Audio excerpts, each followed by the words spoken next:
Positive energy all the time. Good to see everyone. Hope y'all doing great.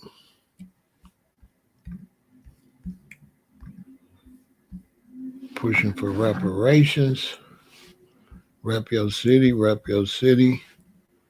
I'm representing a city with big shoulders. Shout out to everybody on Facebook, Kick, Twitch, and YouTube. We got Greensboro in the building.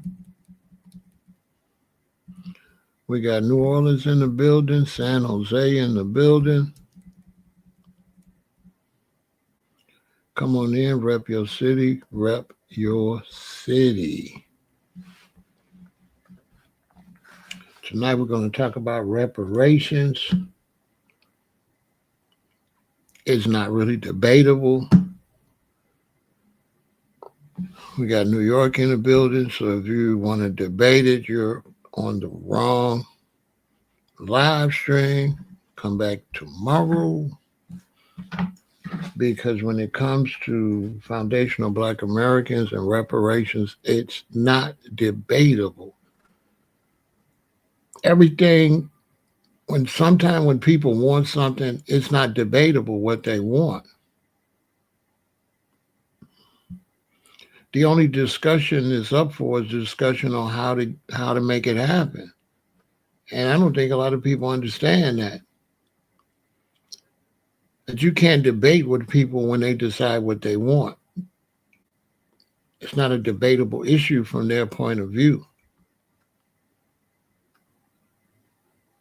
This is first thing a lot of people got to get through their head when it comes to reparations. For those of us pushing for reparations, it's not debatable. I don't know what would make you think that somebody's going to debate what they want with you when you don't have their best interest. You don't want that for them. They want it for themselves. You don't want it for them. Why would somebody that wants something debate with you? What purpose would that serve? That wouldn't serve. That's just ridiculous arguments, and that's ridiculous. That would be ridiculous. If I go out in the world, I want reparations. I'm looking for more people want reparations. I'm not looking for somebody that's against it. Why would I want to talk to you?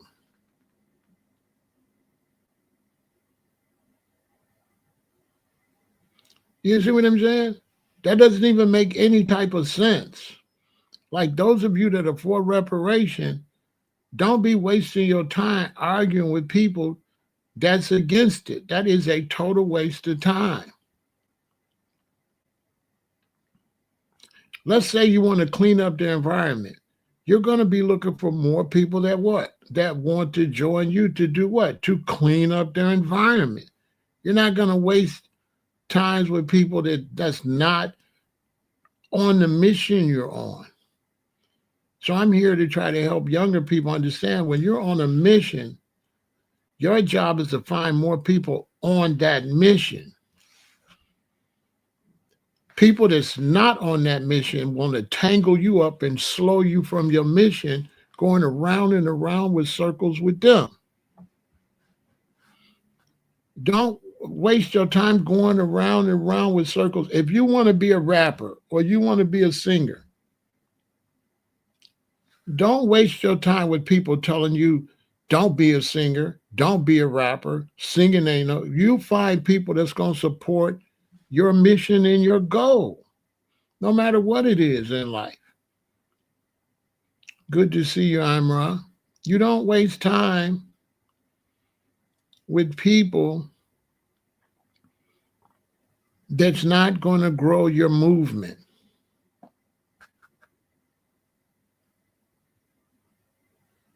In terms of social media, if you're serious about reparations and somebody's on your social media that's against it, block them, get rid of them. They're not a part of your family. They're what we call in Chicago ops. That's opposition. Nobody hangs out with opposition or wastes time with opposition, because opposition Can't find a group for opposition unless it's a serious movement. There'll never be an anti-reparations movement because those are mostly losers that just don't want to see you get what you want to get. They're not going to build no movement to stop it, and they can't stop it. It's just like a presidential election. Those that vote, vote, and those that don't, they don't matter because somebody's going to win at the end regardless. So non-voting means nothing. That's not a movement. Not voting is not a movement. Like some people try to make it like staying away from the polls is a movement. No, it's not. Because still whoever gets the most votes is going to win, whether you come or not. How are you affecting something when it's based on the most? It's still going to be the most. If only 10 people vote and 6 vote for this person and 4 for that person, the person with the 6 votes is going to win.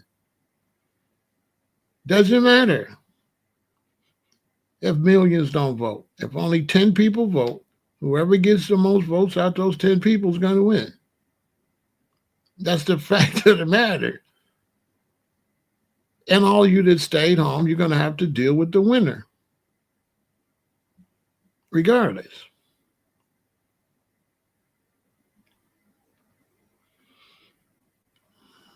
And so I'm seeing people like Roland Martin, and I'm seeing a lot of people, I kind of respect what Roland Martin's doing on the political side, but I don't respect that he never really pushes for reparations for foundational Black Americans, especially considering he's like partial Haitian. And I feel like the Democrats, I feel like foundational Black Americans are letting the Democrats run on immigrants and disrespect us. I see a lot of Democrats, they all got their panties in a bunch over ICE. And they go hard for like everybody except foundational Black Americans, except the Black Americans that really built the country, that's been here the whole time.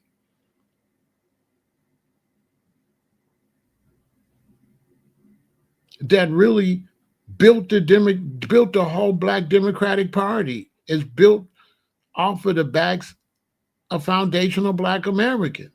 Without foundational Black Americans, no Black politician can get enough votes. There's not enough Black immigrant vote to win. Even if you're born here and your mother's from Bahamas or Jamaica and your daddy's from America, it's not enough for you all to win no election. To win an election, it takes people whose mother and father is Black Americans, grandmother and grandfather is Black Americans, great mama and great grandfather is Black Americans. Without that vote, no Black politician is going to win. Period. They're not going to win.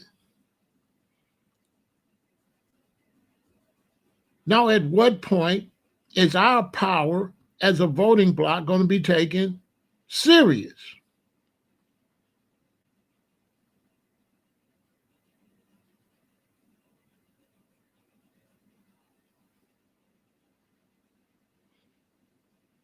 So Jasmine Crockett, if she ain't standing for reparations, I don't care if she win or not. I don't care. And I'm finna be on their necks. Names finna go in titles. I want Roland Martin to answer that question. What is he gonna do for our vote, for the foundational Black American vote? Because we're gonna be pushing to abstain or vote Republican without reparations. If you got both parties and neither one want to give us reparations, vote Republican because they never was going to give it to us anyway. It's been the Democrats that's been pandering to foundational Black Americans for decades. So if anybody owes us reparations, it is the Black Democrats. of the Democratic Party. We built them. We put them in power. Without black Democrats, nobody's black, foundational black American Democrats, nobody would be watching Roland Martin.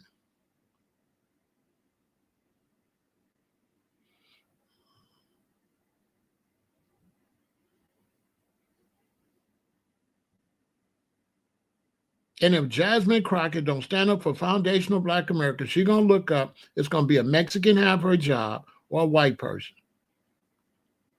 And she's going to be nobody in Texas.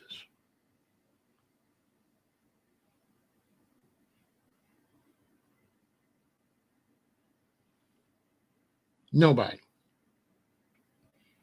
Because them same immigrants that she's standing up for is going to replace her with their own kind. They're not like her.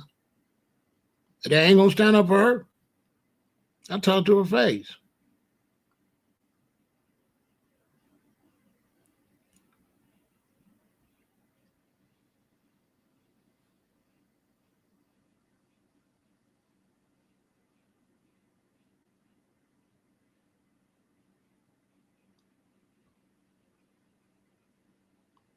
I don't know what you're talking about, Robbie. I don't know what you're talking about. They know the FBA is done with them, so that's why they flooded the country with Latinos.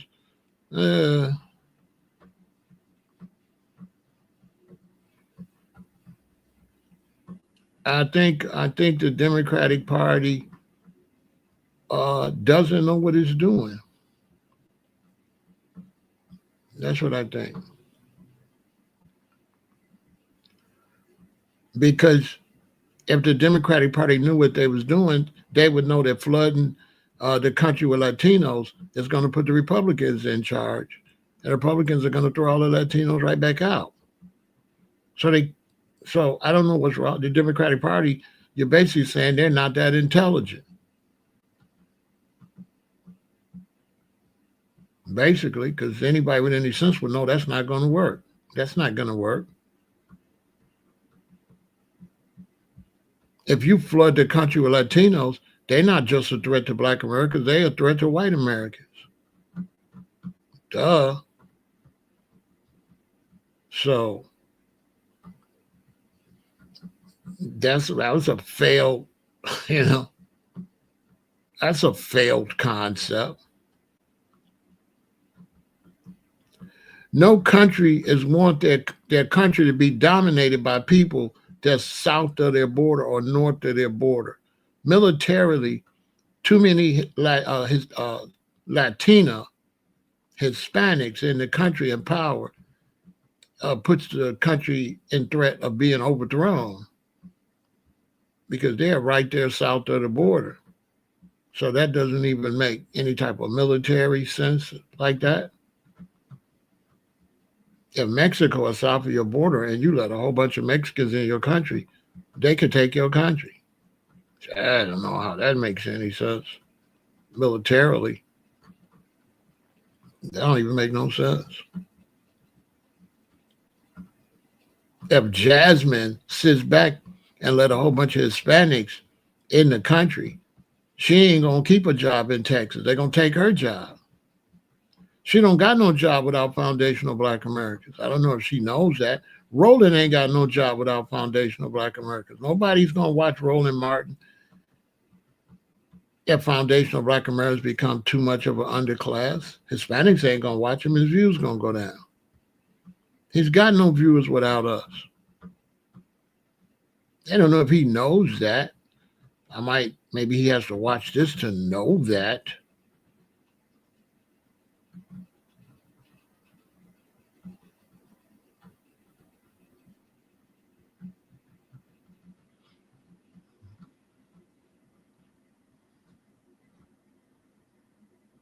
Then we have so many black men that are just disgusting. Because anytime you're a black man and you're not pushing for reparations for black people that went through a lot and free labor and slavery and all that, you just have no backbone, no decency at all. I would have no respect for a black man that's not for reparations. I just wouldn't have no respect for you. You don't have no backbone. And I know you stand for other causes. So why would you not stand for the cause of melanated people that look just like you and no, you don't got no type of feelings for what happened to people all them times and being ignored for all them years. You know, like cheating somebody a long time ago and just never making it right for years and years and years. I don't even know how you can look yourself in the mirror when people have suffered injustice a long time ago and racism and domination kept them from ever having to pay you. And then it gets a long time away. They say, well, that was a long time ago.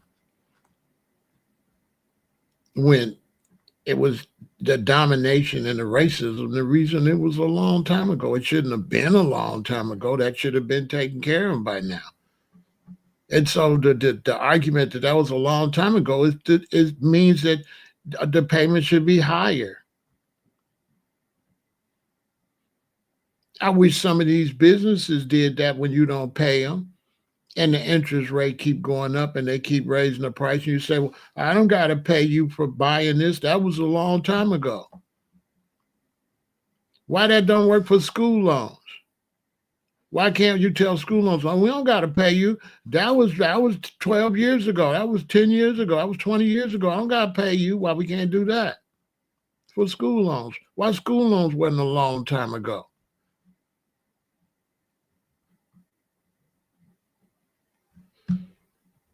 Make some sense. Those of us that's foundation of Black America should definitely have to cut opposition out of our social media. We're making a bad mistake for allowing oppositions to be in our social media circle. I don't do that.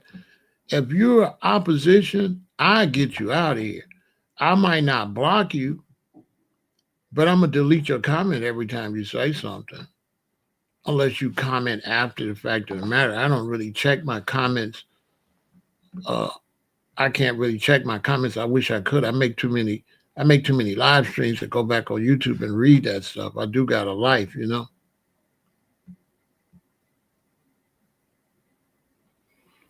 You know what I'm saying?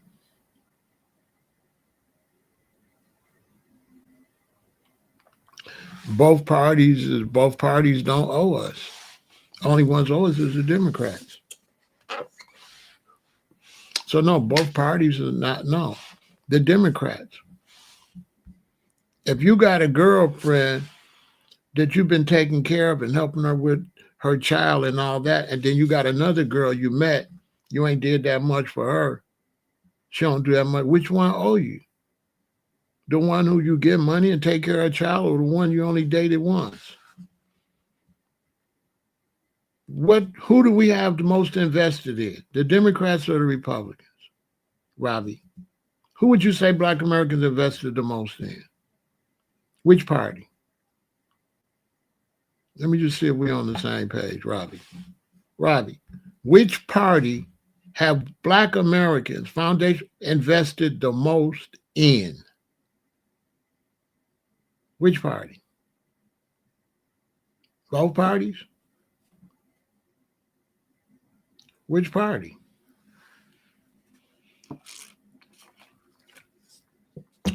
I like to get to the meat of the plant-based meat of the, I don't like that. Let's just get right to it so everybody can learn. If any party owes us, Robbie, which one would it be? I didn't ask you all that. Keep it simple. Let me delete that. If any party owes us, which one will it be? Now, if that's difficult to answer, that's a little suspicious. I just asked you a simple question. I didn't ask you no explanation behind it. I just want the answer with no extra talk. All right, then, case closed. Let's move on. The Democrats. So I'm 100% right. We expect our due respect, and the Democrats are in debt to foundational Black Americans.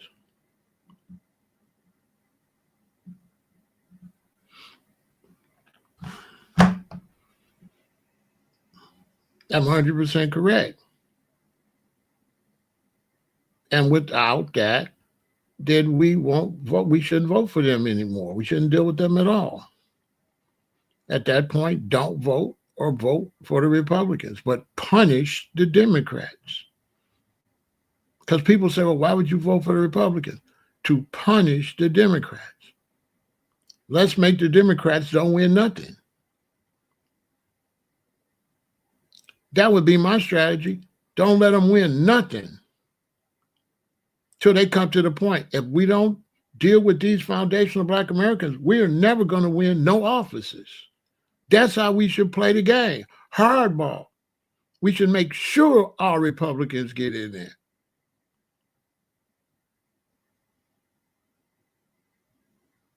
That's the only way they're going to respect you, is when they got no political jobs no more. They got no more congressmen. They got no more senators. They're not going to be president. They're not going to be mayor.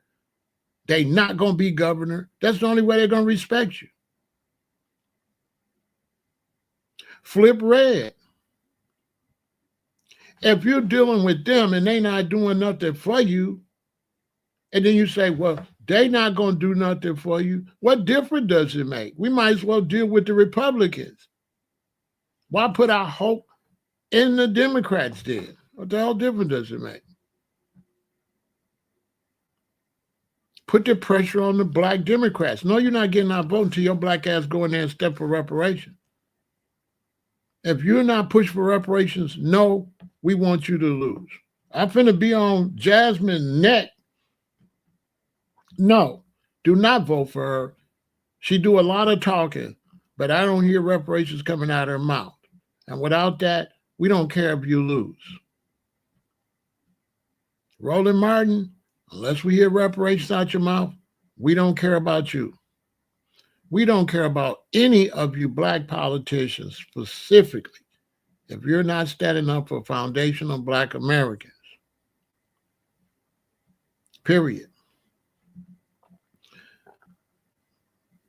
And we talking about today, and you know, the boule, all that, that's irrelevant. I don't like all that's irrelevant. I'm not dealing with all that. I'm dealing with reparations. I'm not dealing with a whole lot of hobo jubo hooba juba. Okay? I'm not dealing with all that. Please.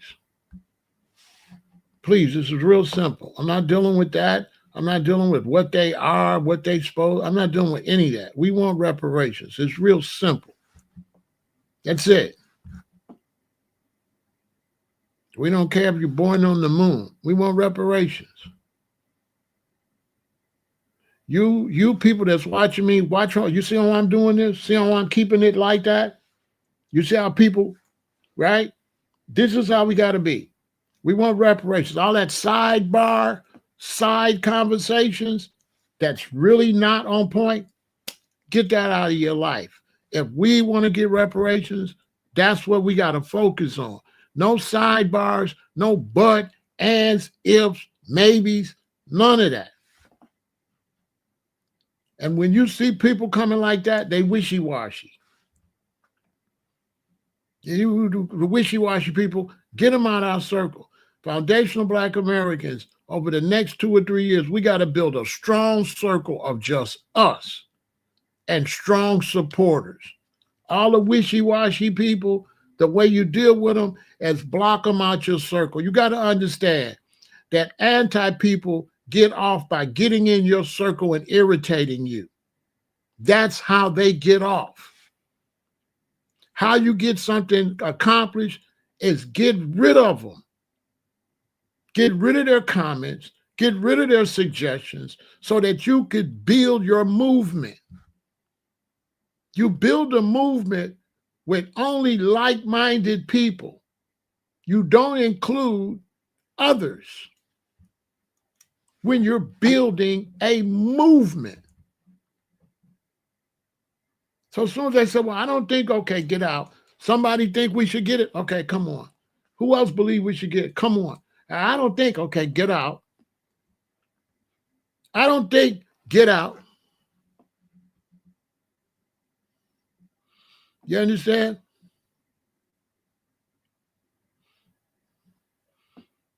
I have no idea what you're talking about. I don't know what you're talking about. I don't know what you're talking about. I know it ain't got nothing to do with what I'm talking about. I'm not wasting no time. Listen, how many times I got to keep telling you? I'm not interested in none of that jibber jabber. I'm not interested. Sorry, not sorry. And I have to show my subscribers how we got to go. See all of that? Get rid of all of that. All of that, all that. You can't get anything done like that. Anything you want to get done, you have to stick with what you're trying to get. And anybody don't understand that, let them go figure it out and come back. We ain't no babysitter. We don't got time to babysit nobody and show them. We looking for people that's already with the program so we can build a strong movement so that the powers can count the votes and say, oh, it's a lot of them. That's what we looking for. And you can't build no strong movement when you got people standing with you that's anti.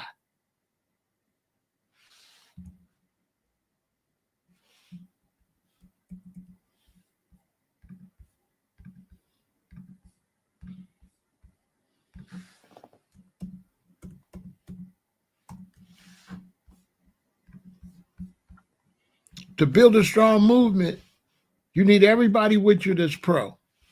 Just how they do it. Ain't no anti people out there. Tell me I'm wrong. Tell me I'm wrong. How is the LGBTQ movement so strong? Because there's no anti people in their movement. They build a movement based on them. They got a whole month based on just them. They don't promote anti. You'll never see them promote nobody anti. They don't do it. They look at that. Look.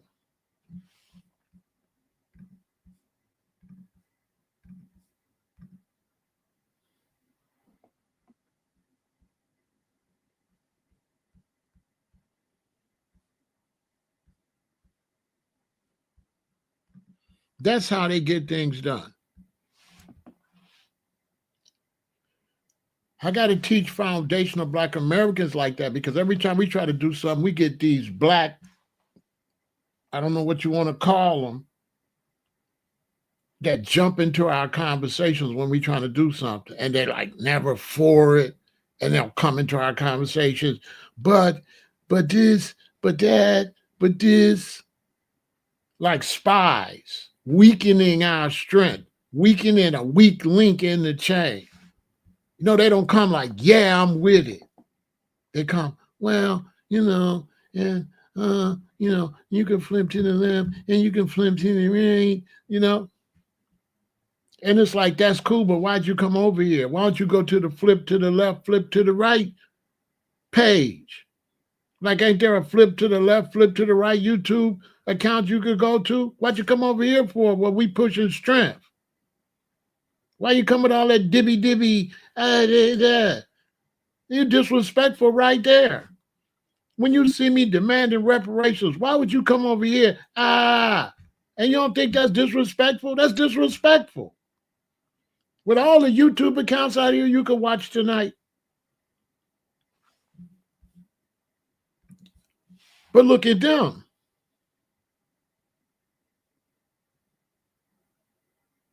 Look how they do it.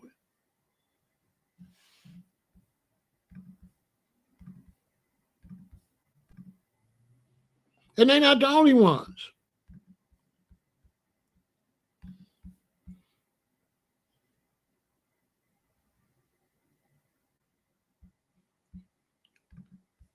Look at the immigrants.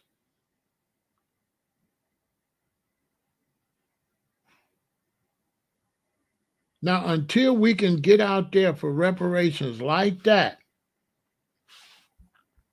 when Tyreek had the reparations gathering in D.C., a black man came out there and got in the middle that was against reparations. See, I can't handle that. I wouldn't be good under them situations because to me, we out of line. Like, bro, are you serious? My husband will be 80 tomorrow. Pick cotton here in Benton. Tell your husband, Pharaoh got love for him and salute. And we recognize everything that him and your family and his family has done for foundational Black Americans. And tell him Pharaoh recognize what his family been through. Make sure you tell him I said it. I recognize everything his family been through because I've been going to Alabama since I was a baby and I've seen it. And our people went through a lot. But if you was going to Mississippi, New Orleans, Alabama, and places like that in the late 60s, and even in the early 70s, you would have seen the remnants of slavery. Wouldn't be no guessing. A lot of these young people, Kathy, they guessing. A lot of these brothers, we Native Americans, are they guessing? They babies, they was not in the South in the 60s, 70s. They do not know what they talk about. They babies. They're trying to guess. They're guessing.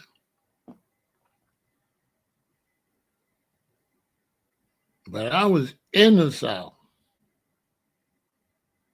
in the 60s. And if you was in the South in the 60s to 1970, 71 in there, it would be no doubt on what Black people been through. No doubt.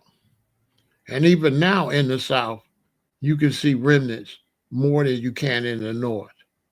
The brothers and sisters in like Louisiana, Mississippi, Alabama, Georgia, like they can see it still. It's still remnants there. The ones that's up north and stuff, they got no clue. These young people here, born in Chicago and stuff, in the 80s, 90s, and 2000, all that, they don't have a clue in the world. I'm like the last generation that know. I was born in 1958. If you was born in 1968, by the time you was old enough to see what was going on, you wasn't able to see what I was able to see. They were starting to clean all that up. But when we was going down there was sundown towns. And my daddy made sure he got off the road by 4:30. They all had to go to certain hotels. They all had to go to certain gas stations. You couldn't just go to any gas station. You understand? So another reason I don't be wanting to debate, brothers, because I got to know your file. I got to know your age. I got to know your history, experience. I got to know if you've seen anything before I waste my time debating on you. Because a lot of times if I meet you, you're going to humble yourself when you see this gray and when I see you. And then I'll be able to tell you, you don't know. You was just born yesterday, and I could tell you exactly what you do know, and I could tell you about the life you know based on when you're born right now. You can tell me if you're Black American, where you was born at, and when you was born, and I could tell you what you got knowledge about. Because you ain't got no knowledge of nothing until you was 10 years old. And then what was life like when you got turned 10? So you wouldn't know anything about 20, 30 years before you was born. Not a nothing. You wouldn't know nothing. It's one thing to read about the struggle. It's another thing to see your great-grandfather and your grandfather and your grandmother that was a part of the struggle. My mother and daddy was a part of it. They couldn't go places. You know, my daddy went in the front of a store one time and it almost got my grandfather hung because my daddy was supposed to go around to the back, but he was a child and he went in the front of a business where blacks wasn't allowed to go in the front. And they grabbed my daddy up on them horses and stuff and went to my granddaddy. And my granddaddy talked him out of doing something crazy. But my daddy said my grandfather was really mad at him because he said, you know, you can't go in the front of them businesses. You could have got us all unalived. If you don't know, if you don't got your father ain't sat and told you that, how you on my level?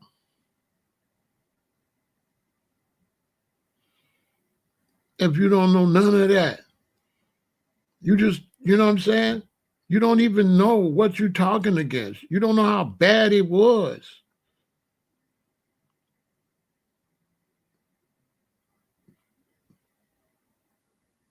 If you wasn't here in the 60s, you don't know how bad it was for Black Americans in the 60s.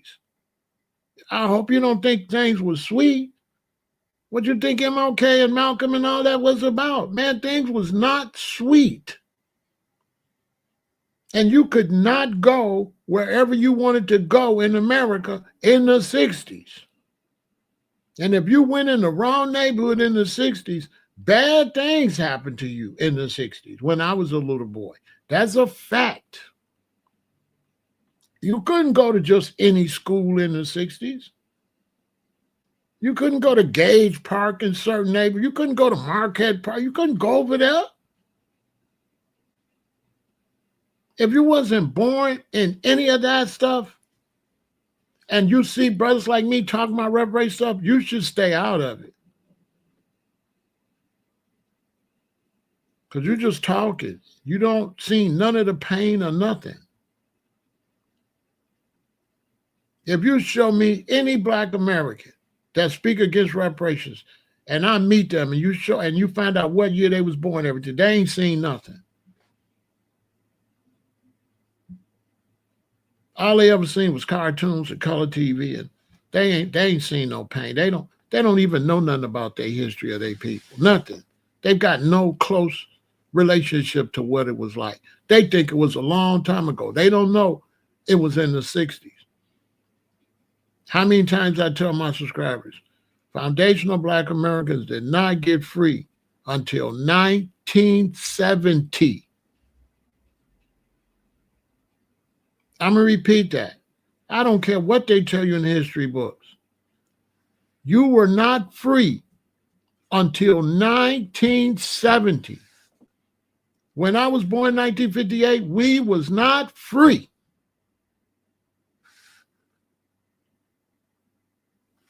How many foundational Black Americans know that? If you ask the average Black American, when did we get free? They gonna say Emancipation Proclamation or something crazy. Man, listen. Foundational Black Americans were not free until 1970. The Soul Train era represents freedom. Before that,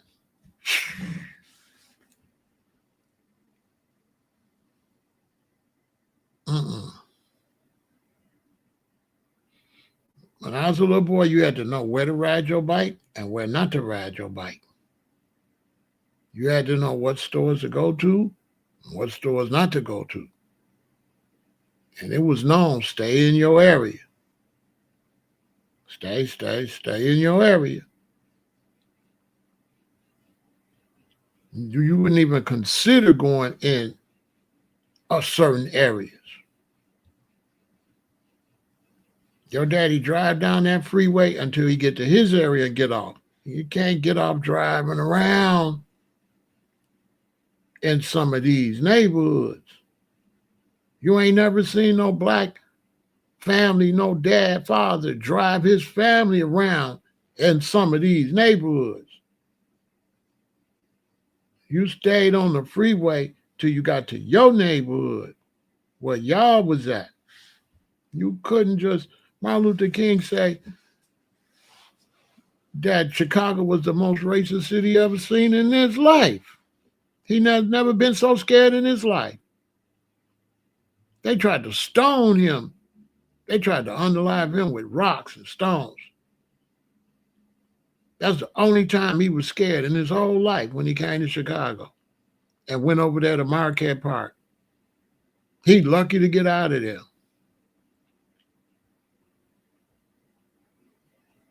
So when you see this fire and stuff in me, what you think I had to do when my parents sent me to Lutheran schools? What you think my OGs was on?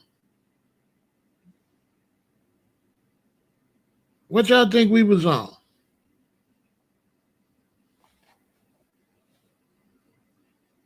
In the 70s.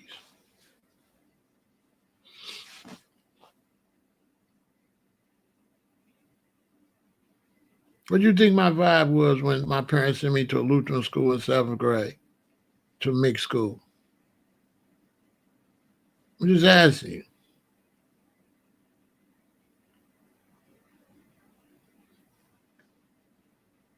How you think I went to the mixed schools like that? Then I had no problems.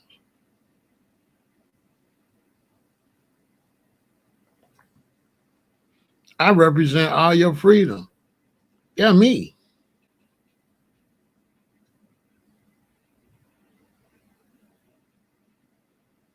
I represent the first free foundation of Black America. That's a fact. I challenge anybody to that.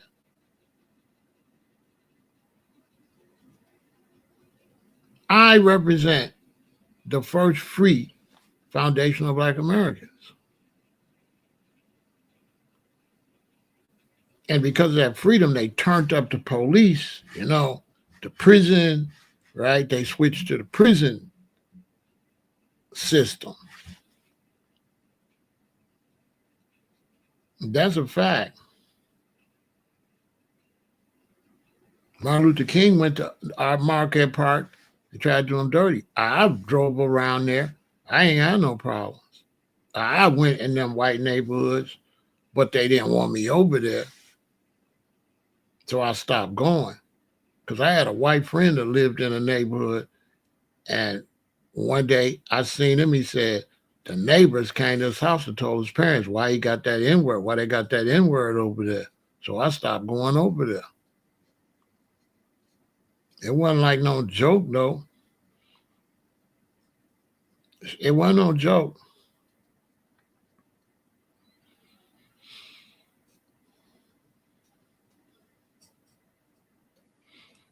It's not no joke.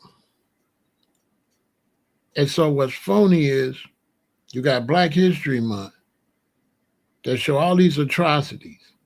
Then you turn around and you say, question reparations. I'm trying to understand. I'm going to be talking about that later on tonight.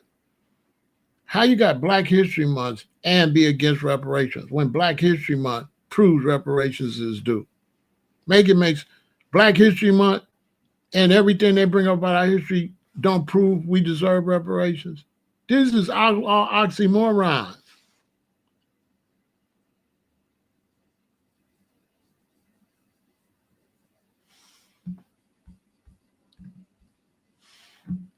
He was born in 1969. You know. You definitely know. Because by the time you got 10, it was 1979, and it really still wasn't really sweet. It was all right.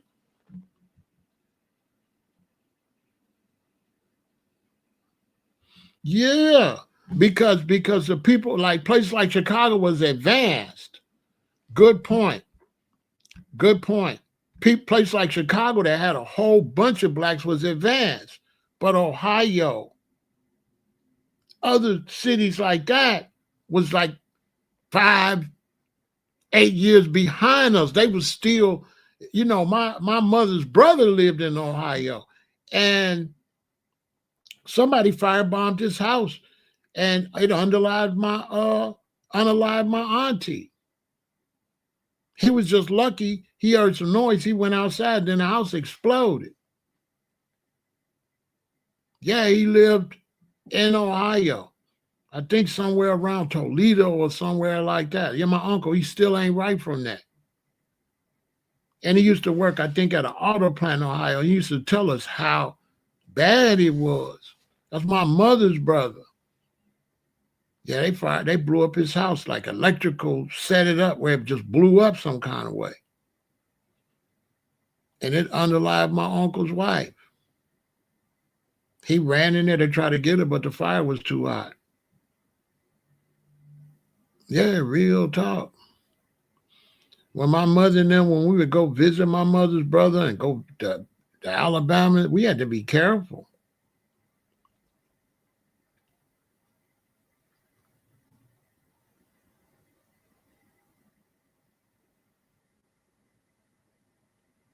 Yeah, they would.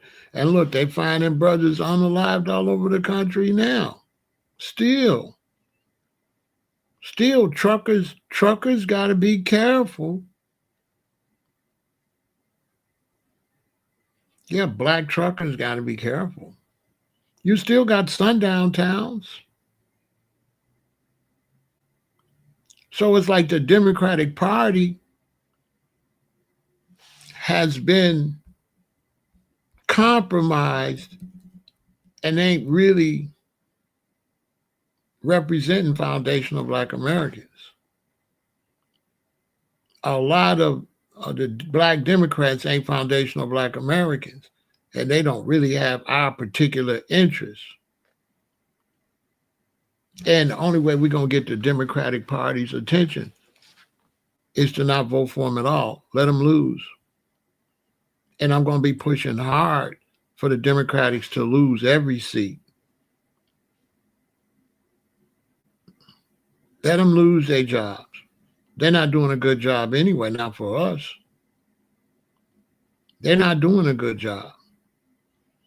They're getting in there and they're doing for all type of little movements of sub-foundational black Americans. This is why you see so much pushback from black immigrants, other groups against FBA. Because the FBA is a threat to these other groups. They know it.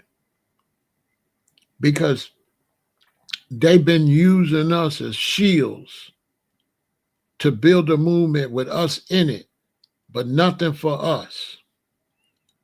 So black immigrants, Hispanics, all of them, they've been using us to make the numbers look big, but they at the head of the line, and then they manipulate what you get when they get in office. It don't be nothing for us.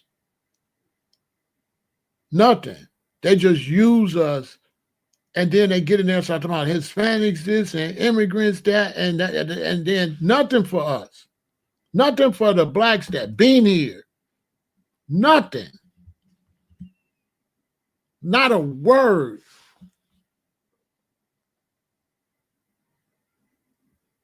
And that's why you see so many black immigrants beefing with FBA, because they've been using us.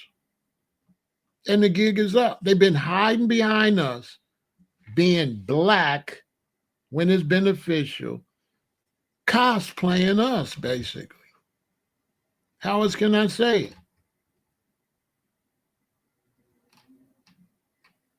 It's basically what they've been doing.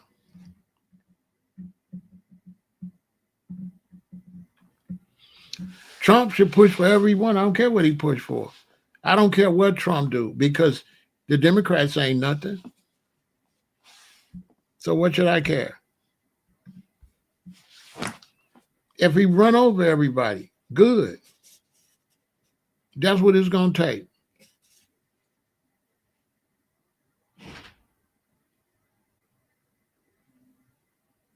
Because you can't get us to vote against the Republicans by making the Republicans a boogeyman, but not provide nothing for us.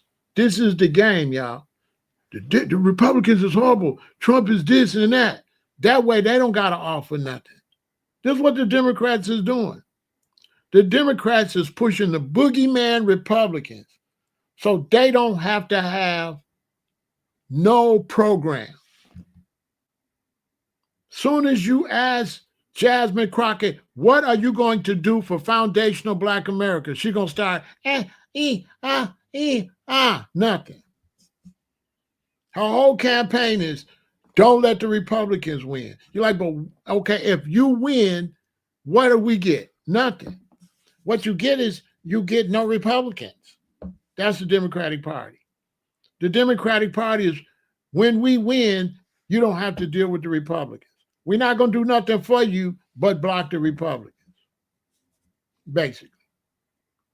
Tell me what the Democrats is offering other than blocking Republicans. What's their agenda? They don't have one. Their agenda is the Republicans is the demons. The Republicans, Trump ain't no good. Trump ain't no good. Trump ain't no good. When in reality, everything Trump doing is better for us. Everything he's doing to immigrants benefit Black Americans, because immigrants came over here eating off our plate and they're not our allies. So at what point are we going to fight for the Democrats to help some people that's not even an ally? Those people aren't allies. So you're either friend or foe, right? So if all these immigrants ain't friend, what are they? Foe.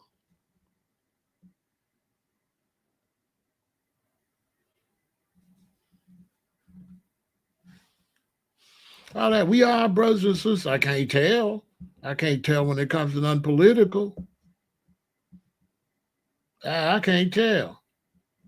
We are brothers and sisters when it benefits you. But we not our brothers and sisters when it benefit us. Now you back Trinidad and you back Jamaican, you back Nigerian, you back whatever. You back Mexican, you back Venezuelan. When the pressure come on, we brothers and sisters to save you. Then once you get saved, you go back to your cubby hole. Man, them days is over. We're gonna build this whole concept. We're delineating 100%. And every man for himself and God for us all. We are not getting involved with no other group situation, period. And the Democratic Party, without reparations, they will not get our vote, period. And you all push that, and anybody wants to argue with that, just delete them. We taking this to the next level where we are not even arguing. Last time we was arguing. This time, do not argue with anybody against it. Delete them. If they persist to troll, block them. Because if you're not for reparations for foundational Black Americans, why do I want you in my circle at all? You're not an ally. You're what we call in Chicago an op.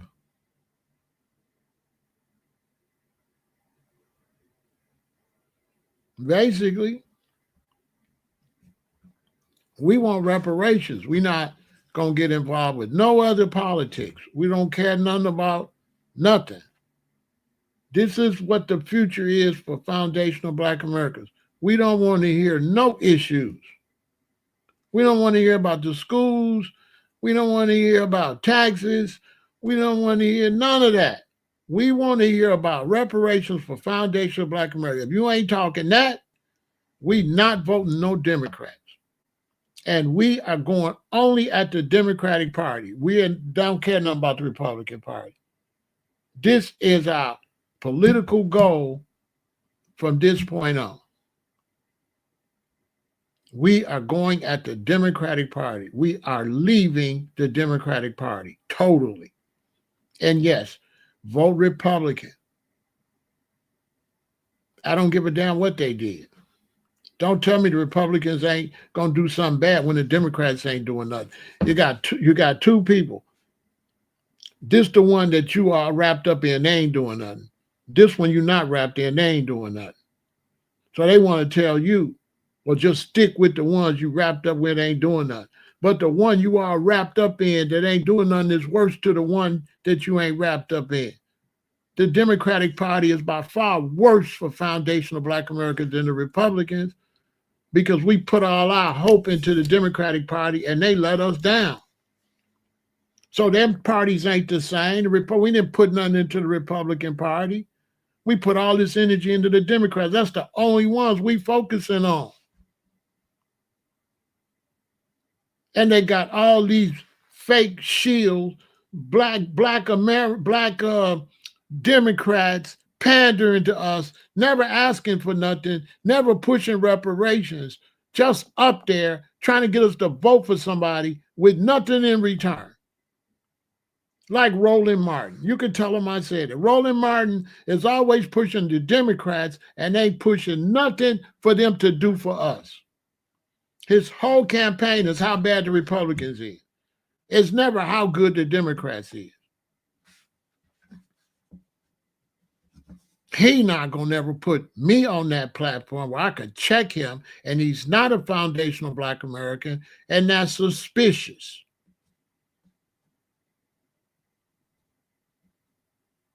He's half immigrant. Dr. Umar, half immigrant. And them people don't care nothing about the descendants of slaves from this country that made it possible. Without us, there is no Roland Martin. There is no Dr. Umar. There is none of them. And any of them want this work, I'll tell them. Because I'm the reason you can walk around here. Me and my group and my OGs are the ones that make it possible for you to walk around here. And our parents and our grandparents was the ones. The ones was here before immigration. There was no Black immigrants in the 60s involved in our situation. That's all phony. All them people came in the 70s after we got free. I said we got free in 1970. That's when all the immigrants showed up. After we won the war already, after we won the battle. We haven't won the war, but after we won the battle for brown-skinned people to walk around, that's when they all came. Jamaicans and all of them. They all came after the fact of the matter. That's a fact. None of them was here when it was smoke. None of them. We was on our own. We was on our own in Alabama, Mississippi, Georgia, Louisiana, Texas, California, North and South Carolina. We was on our own. We was on our own. We had no help. I ain't never heard of them people till the 70s. Never seen a Jamaican in my life till the late 70s. I ain't met no African until the mid to late 70s before I seen an African. Well, no Africans around here. Where? Well, no Africans around here. I worked at a book factory when I graduated high school, and that's the first time I seen some Africans, and they had just got here. I graduated in 1976. I started working at W.F. Hall Printing Company. It was some Africans worked there, and they had just got here. When I started playing reggae and met the certain Jamaicans, they hadn't been here number 3-4 years, something like that. They had just got here. They wasn't here in the 60s. They got here in the 70s. When the word got out, oh, Black Americans can move around. Oh, I'm going to America. Oh, it got out to the Black world. Black Americans is free. Oh, I'm going to America. Oh, Dr. J, Richard Pharaoh, I'm going.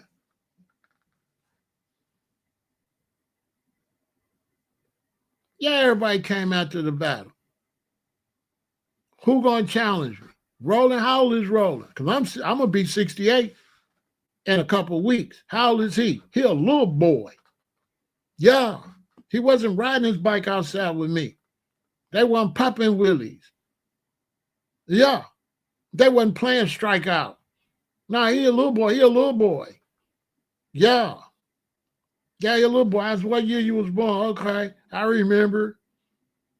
I was born 1958. You remember that? No, you don't, do you? Okay, then. You don't, where was you?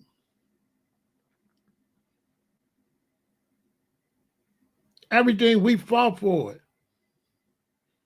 We fought for everything we got on our own. We had no black immigrant help. We had no Hispanic help. We had some white help. We had no Asian help. We had no Hispanic help. And we had no black help. The only race of people that helped foundational black Americans was some white people. White people got on the line against some of their own white people to help us. That's a fact. They don't want to tell the truth about white people. A lot of white people stood up against racism. A lot of them. A lot of them got their houses firebombed and stuff too.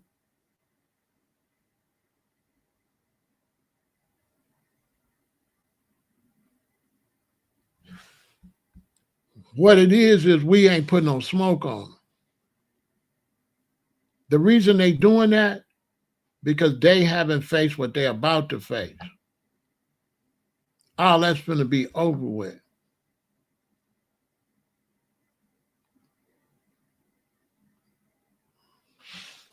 Oh, that's over. If Roland Martin don't push reparations, he finna be out of here. I'm going at his head specifically. They ain't had no pressure yet.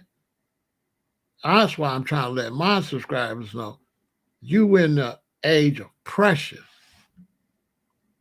It's finna be pressure. First, we wanted to create our identity. So now that took off. Delineation took off. A lot of people mad. Delineation and foundational Black American concept took off. It's official. I told y'all that was going to be it. Didn't I tell y'all? I said foundational Black American going to be it because I seen it all. I seen Negro, I seen color, I seen African American, I seen Black American. I knew what it was when I seen it. I said, oh, foundational Black American, that's going to stick. How many times didn't I tell y'all? I said, oh, that's going to stick because I seen all of this. That was the next elevation. It's still Black American. It's just foundational. So everybody's like, oh, this is something new. No, it's not. It's Black American, but it's more descriptive. Which Black American? The foundational Black American. And I knew that was a term that heritage white Americans is going to like that term. Government, whites that know history, that deal with government, they're going to like the idea, the concept of foundational Black American. The white American government is going to accept that concept because they're going to want to separate us from the other blacks too. This is why the other blacks is worried because they know white America is definitely going to separate foundational Black Americans from the others because they're going to separate you based on who been paying the most taxes. You ain't paid no taxes. My daddy paid taxes. My granddaddy paid taxes. My great-granddaddy paid taxes. Foundational Black Americans got more tax money in this country before you even got here.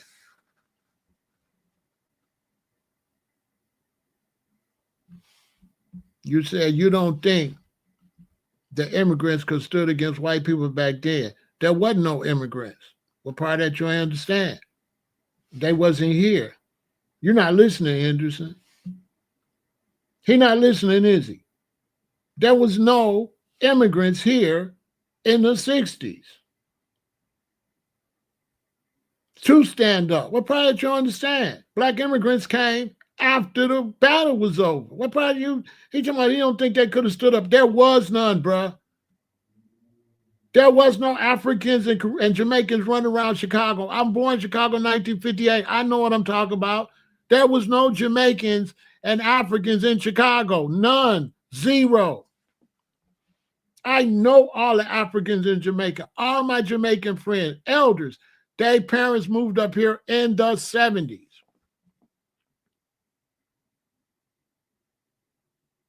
There's a timeline to these migrations.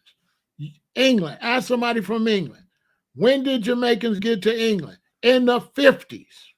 In 1950, they had a big movement of Jamaicans going to England.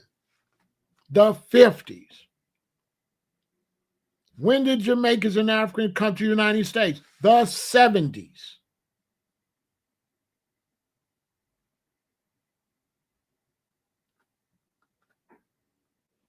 The 70s. There wasn't no black immigrants in New York. It was Puerto Ricans. It was Puerto Ricans. A couple of Jamaicans. And the only reason was some Jamaicans, because there was a few Jamaicans in Florida, because they used to come and they used to work with the sugar cane. But they wasn't not no group like that. You know, like how you have immigrants and you have like a couple people come from Bangladesh and stuff. They was like that. You know, you always had immigrants from different places, but they would just be a couple here, a couple there, not like a group. So every now and then you have a group. So you had a time where it was a group of Haitians came here in the 90s. You had a time where a lot of Mexicans came in the 80s. There wasn't no lot of Mexicans like that till the 80s. California didn't have all the Mexicans until the 80s. When I moved to LA, the Mexicans wasn't that strong like that. They was there, but not like now. That's when they was coming. That's when the Mexicans was coming. By the time when I went to Hawaii and came back, that's when the Mexicans had came. When I left LA, downtown LA, I left in like 83. When I got back towards the end of the 80s, downtown LA looked like Tijuana. That's when they came. They came they started coming real heavy, like 85, 86, 87, 88, 89, all through the 90s. That's when the Mexicans really came. Wasn't a whole bunch of Mexicans in California like that. Hell no. All these immigrants is new. The only immigrants in America, when you go back to the 60s, was Irish, German, Italian, Polish, white immigrants. Well, no third world immigrants. Go look at some movies. It's Italian gangsters, right? Irish gangsters, right? Show me Mexican gangsters. Show me some old Mexican movies. No, it's Al Capone in there, right? See, people forget the first immigrants was white folks. Black folks was never immigrants. They was either here or slaves. We're not immigrants. We're the only people in America that's not immigrants except Native Americans. And some of us is Native Americans. But I'm talking about the red Native Americans and the yellow Native Americans, because those are not really Native Americans either. So people giving you false information. Those people they call Native Americans was different people from different areas. And because they was in America, they just called them all Native Americans. But some of them was like from Alaska. Some of them was Mayans. Some of them was Incas. Some of them was Aztecs. Some of them was black from Brazil, black Brazilians. Some of them was black Indians from the Caribbean and from other islands that came across on canoes. That's why they was fighting, because they wasn't the same people. He said FBA loves white immigrants. He can't hear it. Nobody said that. I said white immigrants was the first ones came around here.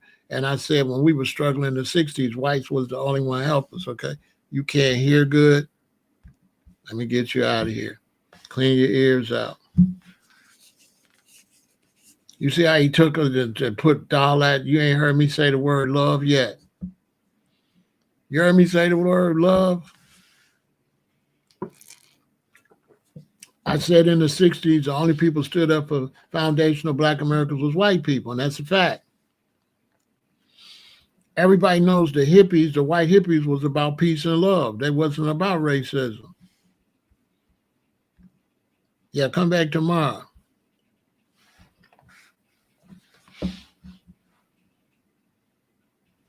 Yeah, come back tomorrow. What we're doing right now, Vic, we're not dealing with people like you. That's what this whole conversation about. We're not wasting no energy with anybody that ain't focused on what we're talking about. We're not dealing with no trolls, no weird stuff to take us off, distract from where we at. We ain't doing all that. Maybe somebody else will listen to you. Good luck with that. You'll find a home. You know what I'm saying? This is a whole serious situation over here. Yes, in the 60s, the only immigrants you had was Italians and stuff like that. You didn't have that, and Chinese. The Chinese immigrants was here because they worked on the railroad. The Chinese was here.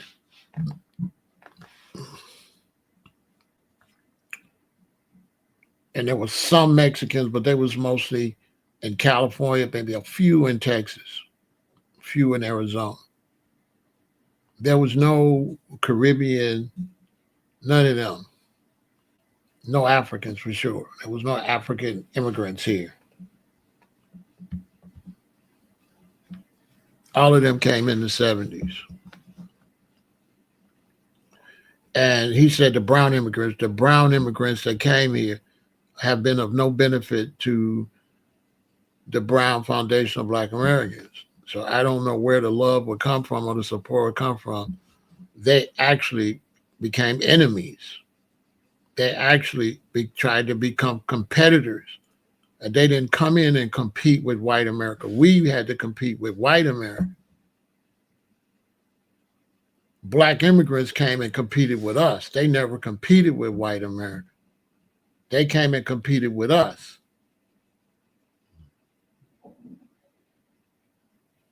The black and brown love, G-Rock, came in the 80s when a bunch of Mexicans was trying to come up, and the Bush administration and Reagan administration was kicking them out, wasn't letting them across the border. So Black Americans thinking that these as brown people, Black Americans, like my elders and stuff, thought, and politicians thought, that standing up for these people because they wasn't white, that these people would automatically be a benefit for us.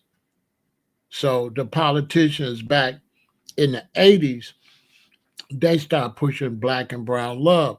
That's when Operation Breadbasket, right, changed over to Operation Push, and he started talking rainbow, right? That's when the Rainbow Coalition with Jesse Jackson, and they start wanting to push for Asians and everybody, right? Which it was a good idea because we didn't know they wasn't going. We thought that they, but it was a good idea to link up with the other brown and so-called yellow and beige immigrants. It was a good idea from the black people's point of view, but them people snaked us. They didn't honor the commitment. So we committed to them, but they never committed back to us. So we wasn't wrong. We was trying to reach out a palm leaf to other nations. But they came up here, and once a lot of them came up here, they said, to hell with y'all.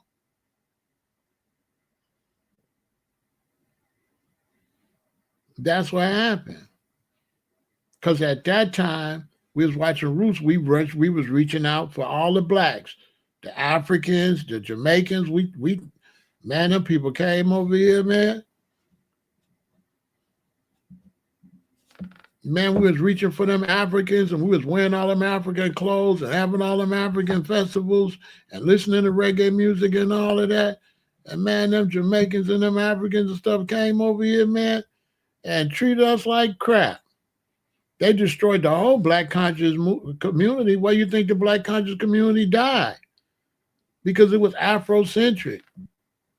It was like black world Afrocentric, and the Caribbeans and the Africans wasn't into it. They was phonies. They just came around to make money. We really thought they was like, we were really bought into Pan-Africanism. That's why Pan-Africanism failed. Because the only ones was true Pan-African was the foundation of black Americans. The Africans wasn't really in it. The Jamaicans, the Trinidadians, none of them was into that. They was all fraudulent.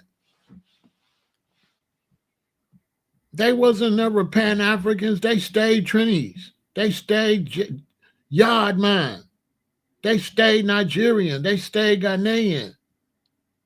They just wanted us to be Pan-Africans. This is where the hate is at. All of them black groups, they stayed them. They never pushed no unity. They stayed Nigerian. And this is what's going on now. Them Africans and them, they want us to be Pan-African. They want us to be about everybody, while they only for Nigerians, while they only for Ghanaians, while they only for Jamaicans. They want us to be for everybody, and they only be for themselves. So I was around Jamaicans and Africans pushing this, no matter where you come from, as long as you're a black man, you're an African, thinking we are Africans. But the Jamaicans were still yard man. The Africans wasn't Africans. This dude's a Nigerian. The Ethiopian, he not an African. He's an Ethiopian. He don't even mess with the Eritrean. So when we start saying, so wait a minute, y'all from East Africa, y'all don't get along, and y'all got me on some unified stuff.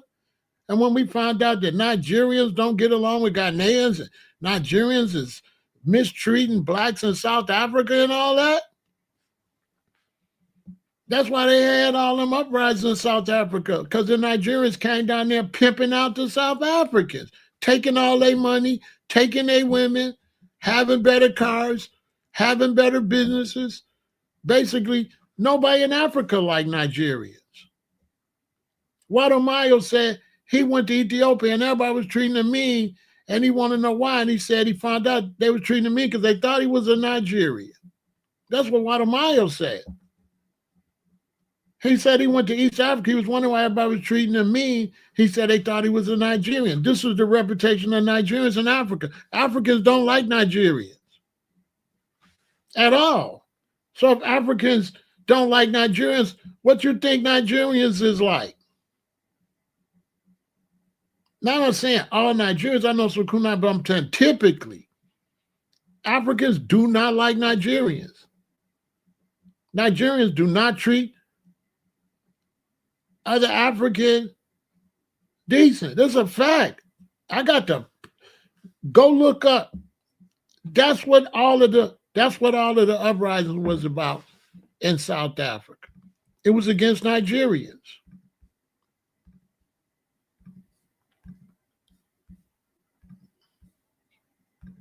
That's a fact. Don't nobody want that smoke now. All of that, Nigerians mistreat other Africans. Now, how you going to get along with somebody like that? And you over here got you talking about love Africans, and Africans don't even love Africans like that. Come on, man. Keep it real. Don't nobody want no smoke. I know the history.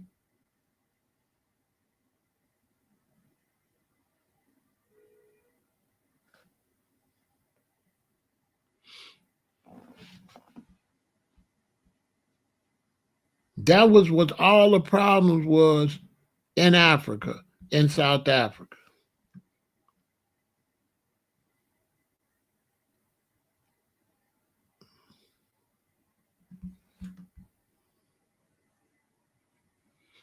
That's what all the problems was.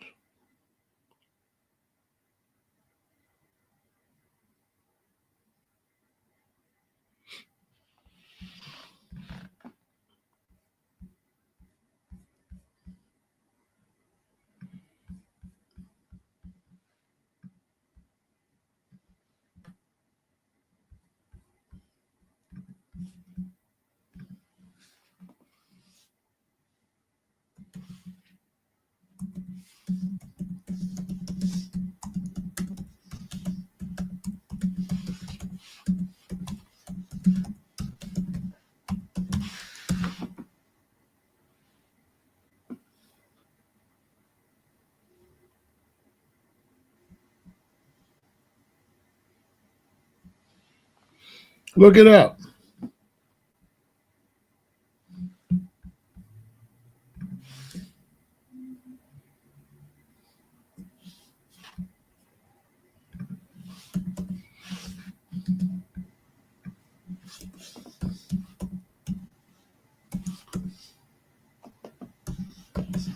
Look it up.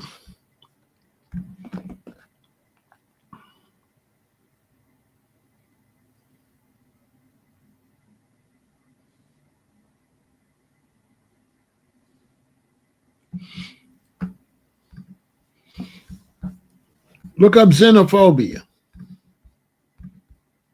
in Africa.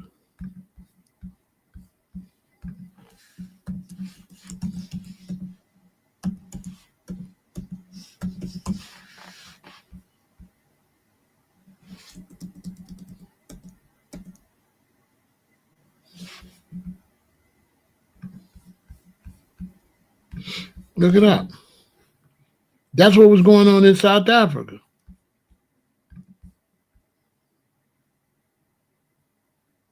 See the South Africans trying to hurt the Nigerians?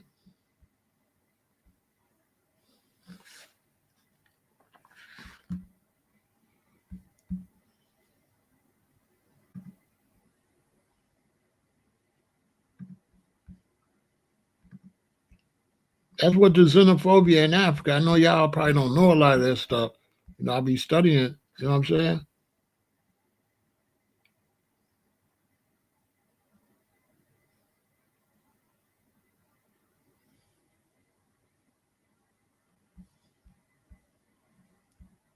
Xenophobia is big in Africa. Heck yeah. Especially between the Ghanaians and the South Africans.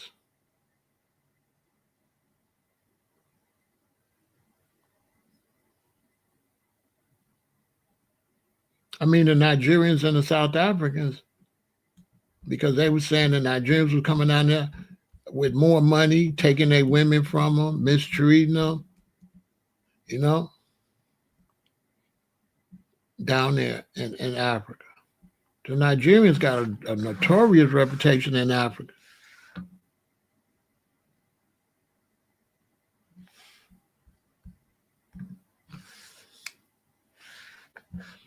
They got a bad reputation in Africa. And they was the ones selling all the illegal substances. Yeah. Remember Jesse Jackson's son got caught up with that deal from Nigeria with the substances? They kind of covered it up. And so my point is, they got me on some Pan-African stuff. And then when I get in it deep, I find out, oh, wow, Trinidadians and Jamaicans don't even like this. So, oh, wow, South Africa, Nigeria, you see what I'm saying? Y'all, they got me on some fake stuff. So now that we FBA, what can anybody say? And the Dr. Umars and all them, they know this information. They phony. They phony. They know this information. They know it's a waste of time for Black Americans to try to unify Black people. They know that. They know Black people not unified. Nowhere close. They know that you could be born and you're going to wait 60, 70 years of your life and nothing's going to happen. Now, it wasn't Jesse Jackson Jr., was the other son. It wasn't Jesse Jr., was the other son. His other son they don't talk about much, Howard. It wasn't Jesse Jr. Jesse Jr. was a politician. It was the other son that was in the oil business and going back and forth. You understand? So that's why I'm telling foundational Black Americans, Pan-Africanism is phony. It's fake. It's never going to happen. You're going to waste your time. There's no such thing as Pan-Africanism. And you can't live in a country and focus somewhere else. And you looking at Africa, and Africa's coming here trying to eat off of you. You're a roster in Chicago looking at Ethiopia, and Ethiopians is all in Washington, D.C., and all over trying to open restaurants to try to come here. So what you look like to think about going to Ethiopia, and Ethiopians try to come here. What you look like thinking about this black unity that don't exist. Meantime, your people in America, what you gonna do for your own people here? People coming eating off your plate. People coming eating off of your accomplishments in sports, your accomplishments in music, your accomplishments in art, in business, off of your pain and sweat for making it where you can be black and walk around here freely, and then they come later and just walk around freely with no respect for us, what we had to do to walk around. Do you think a Nigerian or Jamaican of them know the price was paid for them to walk around America, to drive their cars and get out, nobody bother them? They don't know. They didn't pay no price. And they don't respect they coming off of our, they don't respect that. If you can't get on the bus, you can't get on the plane, right? Okay. So show me where every black person that comes to this country ain't supposed to have a picture of Rosa Parks hanging up in their house. Because without this woman right here, no black people would be on no public transportation. Period. There ain't no Nigerian getting on no bus, renting no car, getting on no plane to come here, getting on no train or nothing without her. It was whites only. And it's foundational black Americans that fought that for you to get on the plane and come here. And that's where the disrespect is at. That's where the disrespect with me is at. Because these black brothers and sisters, they don't want to respect that people lost their life for them to come here.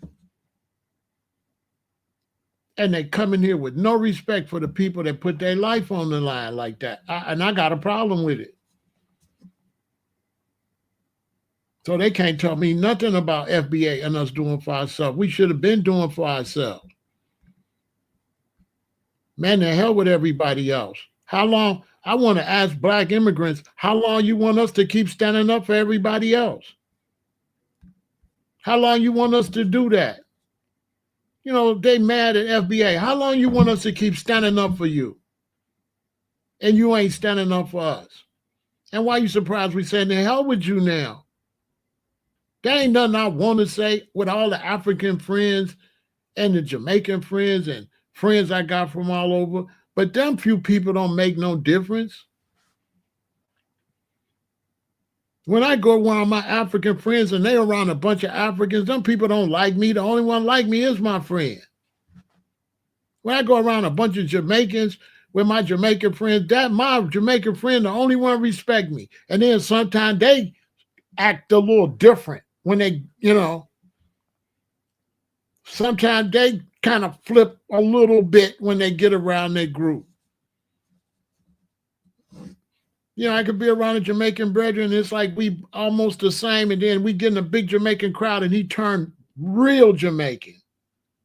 He don't be so much Afrocentric no more.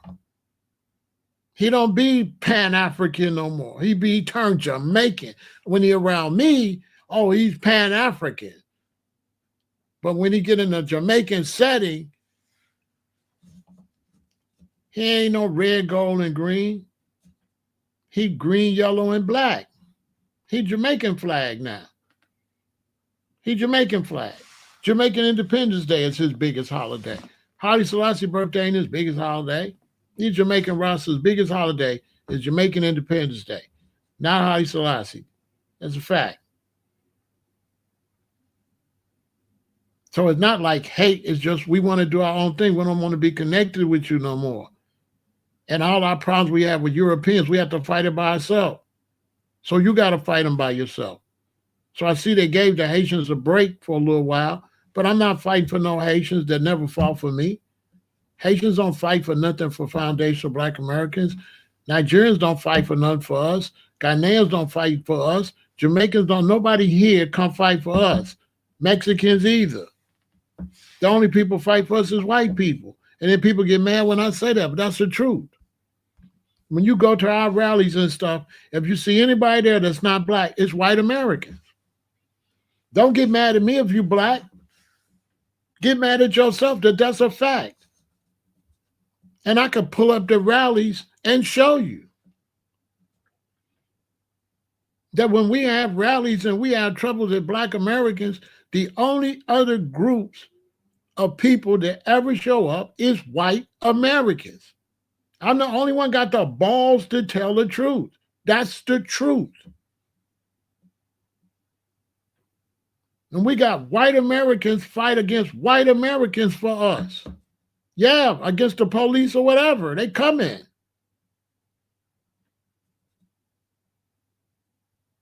Don't know black people come. You don't never see no big Jamaican troop come or none of that. You don't never see them come to our aid. Never. You never see black immigrants come to our aid. Never. Never. That's them. That ain't me. Don't make me a hater because I'm pointing out you a hater and can't be trusted. You only black when it benefits you. When they start to mistreat you, now you my brother. But when they mistreat me, you not my brother. And so they mad because Foundation of Black Americans, we fed up. We are fed up. We don't want to be associated with you. We don't really want to deal with you. We don't hate you. We just don't want to deal with you. And we would be fine if they deported you because you're in the way. What do you want us to say? Who gonna stand up for you when you ain't no benefit to them? Everybody wants to know, what have you done for me lately? Da, da, da, da. Ooh, yeah. So it's like if you're a black person, you came here at Foundation of Black Americans, we can't see no benefit for you being here. Why would we stand up for you? Because there's only positive and negative. If you're a benefit, that's positive. So if you ain't no benefit, what are you? You're negative. You're taken away. There is no down the middle. You're either adding to our situation or you're taken away from us. And we feel black immigrants is taken away from us. They're eating off our table, walking around in our turf with no respect. That's how I look at it. And I think the political way is better. I think it's a good way we doing it. I think doing it politically is good. And I don't think an African can tell me nothing. Because in Africa, y'all ain't doing it politically. This how y'all doing it. So we doing it better than the Africans. The Africans in Africa attacking each other with their xenophobia. So African can't tell me nothing about how I'm dealing with it. I think we dealing with it the best, most diplomatic, most humane way.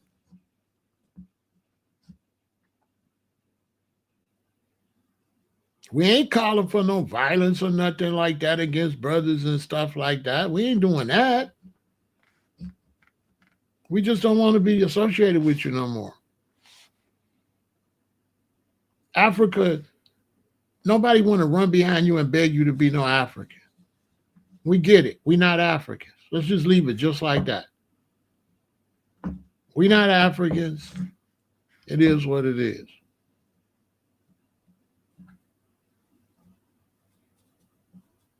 Let's just leave it like that. We don't want to be Africans. Simple. Pan-Africanism is dead. That's what we're dealing with. We ain't trying to hear no Jamaican rosters. We ain't trying to hear none of that no more. Jamaican rosters can't tell us nothing. What they bring to the table? Nothing. They came and ate off the table too and didn't bring nothing. What they bring? Nothing. Show us any type of way we benefited any kind of way, economically, educationally, health-wise, from black immigrants. Show us where anything got better for us. Now, we don't want no oneness. We ain't praying for nothing. We foundational Black Americans, we going to work. All that stuff, we ain't with none of that stuff. All that stuff, to hell with all of that. You got to understand, I've been hearing that. I've been listening to that since what, 78? I ain't with none of that positive. I ain't with none of that. I'm not with none of that fake positive roster talk. I rebuke all that. Heard it too long. All of that, I know you see me be rebuking it, but I got a right to rebuke it. I rebuke all of that fake positive roster talk. To me, it's all bull. To me, it's all trash. To me, all that Black folks unity, all that talk, to me, all that's trash. To me.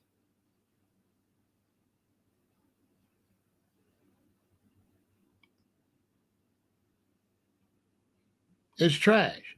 It irritates me to even see it.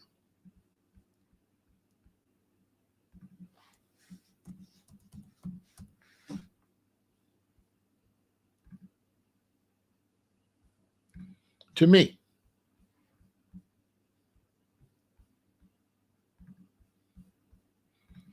It's trash. I don't want to hear it. I listened to that way back then. You think about somebody listening, you think about somebody that's been listening. Look, this is me.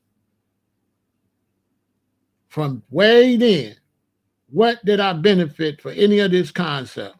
Was any of this concept that I'm dealing with as a youth man, did any of it materialize to be worth a nickel? I challenge any roster man to answer that.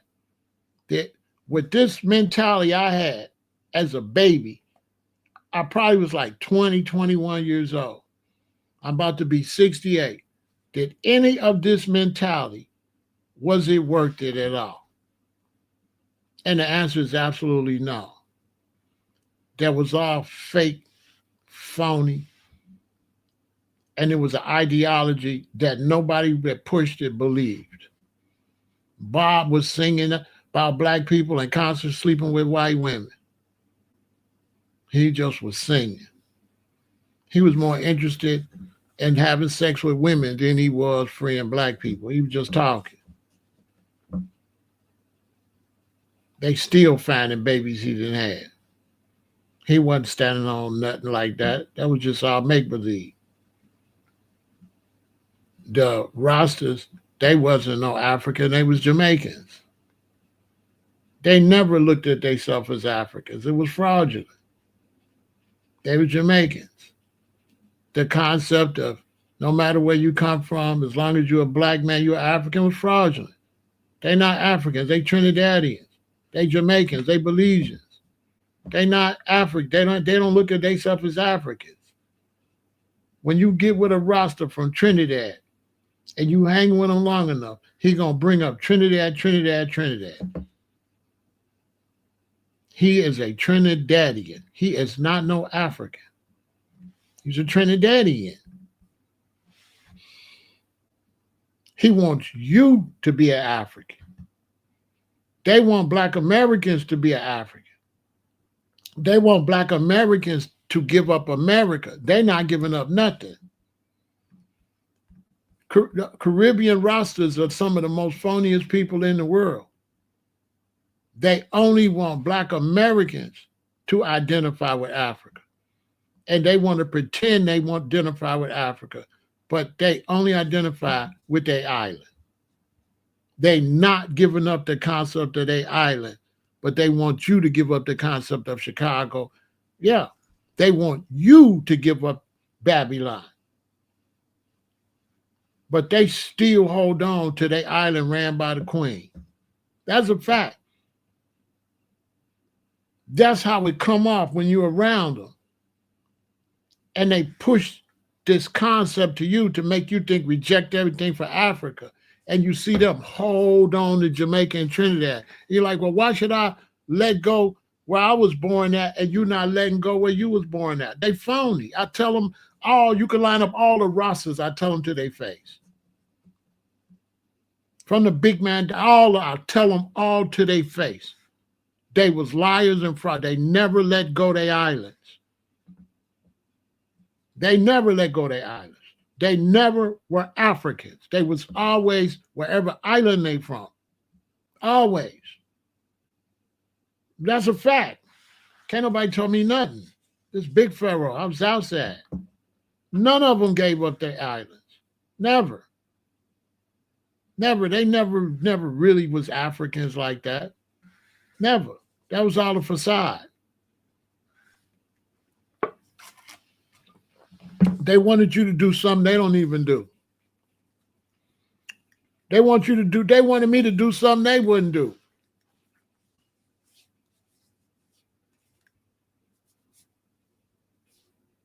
They don't represent Africa. Jamaican Rastas represent Yard. They from Yard. It's big Pharaoh. I was outside. This ain't no little boy. I was really engulfed into the culture. It was all fraudulent. As a matter of fact, Black Americans didn't like Jamaican Rastas at all. That's why it never took off here. Put me in a funny position. You know, as a Black American, I'm around all these Caribbean Rastas, and then I could see Black Americans, how they treat them, and the Black Americans looking at me like, you really mess with them? They don't even like us. So it put me in a funny situation where I'm around some people don't even like my people like that. They don't like us like that. They don't like us like that. Them people tribal. Don't you think if them people, if they practice what they preach, don't you think them Caribbean islands would be united and standing on something? Them Caribbean islands ain't united worth a damn. Not only are the islands not united, they ain't united on no island. Trinidad is a hellhole. Violence everywhere. Jamaica, violence everywhere. Rastas are nobody in Trinidad. Jamaica, Virgin Islands, bad man run them thing down there. Them dudes don't run nothing. They don't run nothing. You understand? So what I look like standing with a brother from Jamaica with violence everywhere down there, he won't focus on that. And I'm up here in America talking about Africa, and I got violence all over Chicago, violence all over. We need to concentrate on economical development here, dealing with the violence with our youth here, dealing with the prison systems here. We need to focus. We need to focus with the prison systems here, getting our youth better education, getting better schools for our youth, working with the young brothers so they can learn trades and stuff like that. And getting immigrants out of here eating off our table, taking food out of our mouth. Listen, if you go to somebody's country and you making stuff and you ain't sharing, but you eating off their table, not only you eating off their table, you sending money out the country. This is why they want the Somalians out of there, because you're taking money from America and you sending it out the country, and the money's not circulating in the country. And this is what immigrants do. Immigrants suck the blood of the country. They take money out and ship it out. Whereas us Americans, we take money and we spend it here.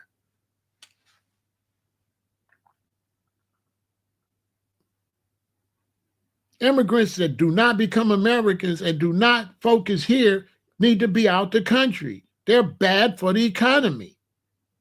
All they want to do is send our money home, send our money home, send our money home. We're going to send you home. Send them home.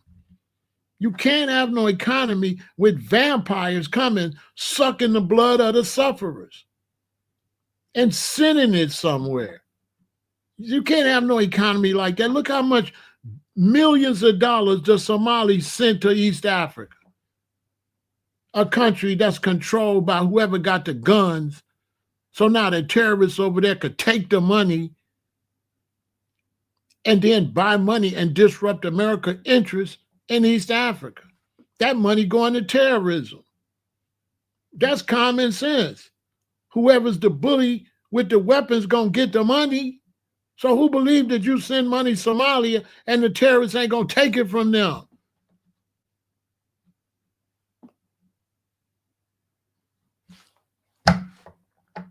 East Africans, a lot of Africans is punk. They let the Arabs come punk them. They let the Arabs come, sleep with their women, breed them out, have sons, brainwash their sons into Islam, and send the sons of their own women back to destroy their people.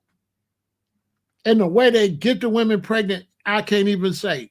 I could probably say grape. So they'll go grape the women get pregnant, brainwash the son, brainwash him in Islam, and send him back to destroy his own people. That's what they're doing in East Africa and West Africa. That's what they're doing. Who want to send some money over there? Come in here and suck all the money out of Minneapolis and send it. What the hell you came over here for then? You should have stayed over there. Haitians the same way. The Haitians ain't done nothing for the United States. What? How did the United States benefit from Haitians, Jamaicans, or any black immigrants? They don't do like white immigrants. White immigrants come here and become Americans. Black immigrants come here and still be whatever the hell they supposed to be. That's the difference. They worthless. You know why white Americans become Americans when they come here? Because they lock in with white Americans here. You know why black Americans don't be shit? I mean, black immigrants don't be nothing when they come here? They never lock in with black Americans. That's the difference between black immigrants and white immigrants. White immigrants come and lock in with their white brothers and sisters in America and work to make life better for them here. Black immigrants come and suck out. Their mind is still where they are somewhere else. They don't lock in with black Americans, so they worthless. Black immigrants are totally worthless to black Americans. This ain't no hate, this is a fact. There's nothing we benefit from black immigrants. Whites benefit from white immigrants. Them white South Africans come over here. My friends, I got friends that's Polish. My boy married a Polish woman. She had to learn to speak English, and he had 2 babies by her. They come over here, the Polish come over here, they lock in. They open businesses over here. They got strip clubs and businesses and stuff over here, and then they locked in with white Americans. They be white. They don't be Polish. They have their Polish underculture, but that's always second. They be white and then Polish. Black immigrants be they country and really never black.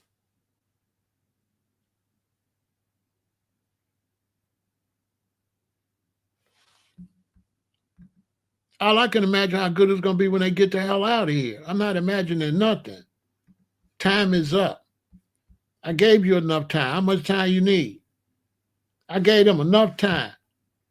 So y'all don't think between in and out that's enough time to see what black's going to do? Be honest. I'm about to be 68. I started getting into this around 20, 30, 40, 50, 60, 48 years. That ain't enough time to see they ain't shit. Boy, how much more time I need to see that black immigrants is some losers and ain't gonna never add nothing. They're never gonna, they're not that. Okay? Now I got grandchildren and stuff. So what should I do? Foundational Black Americans, are you gonna focus on your children and your neighborhoods and what you got? Or are you gonna keep trying to befriend and stand up for somebody that ain't gonna do nothing for your children, nothing for your marriage, nothing for your community, nothing for your city? Black immigrants are gonna do nothing to benefit us. Nothing. All they doing is taking away. They're not a benefit. I had a brother ask me, so bro, so what if they throw out the Haitians? I'm like, what am I losing? That's the Haitians' fault. That's the Haitians' fault. I'm not losing anything. What am I losing? If they deport all the black immigrants, what do foundational Black Americans, what are we going to lose? What are we going to lose? We're going to gain. We're going to do better without them.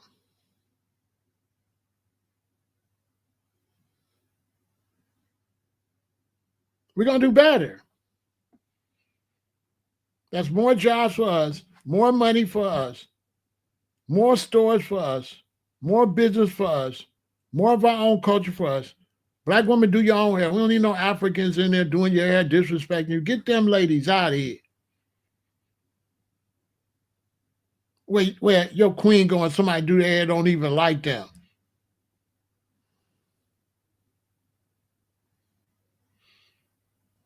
I ain't talking individually, bro. You talking individually. I'm talking group wise. I'm not talking individually.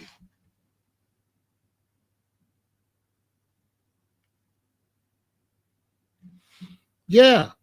Yeah, they hire foreigners that don't like us, don't really do a good job, and really don't bring nothing to the country or the community. That's money just going out the country.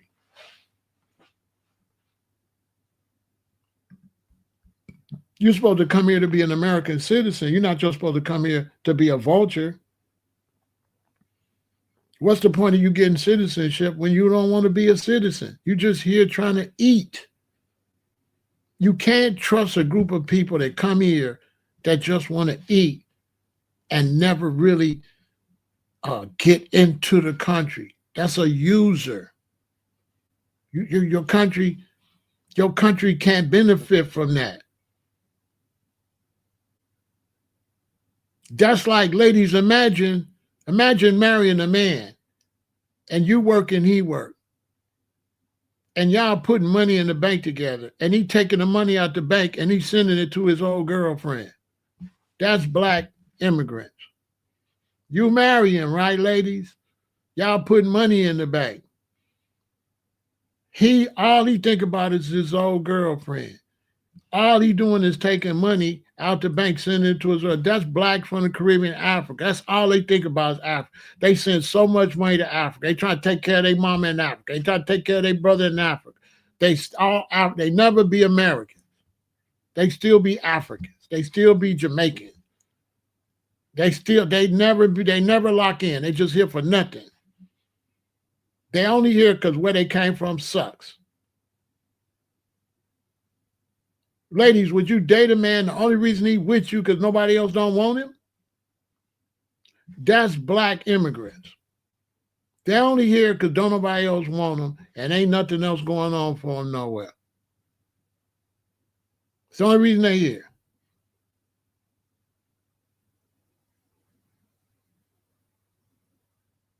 That's it. And right now, and with populations growing and stuff, it's going to be a lot of cleaning up in Europe, America.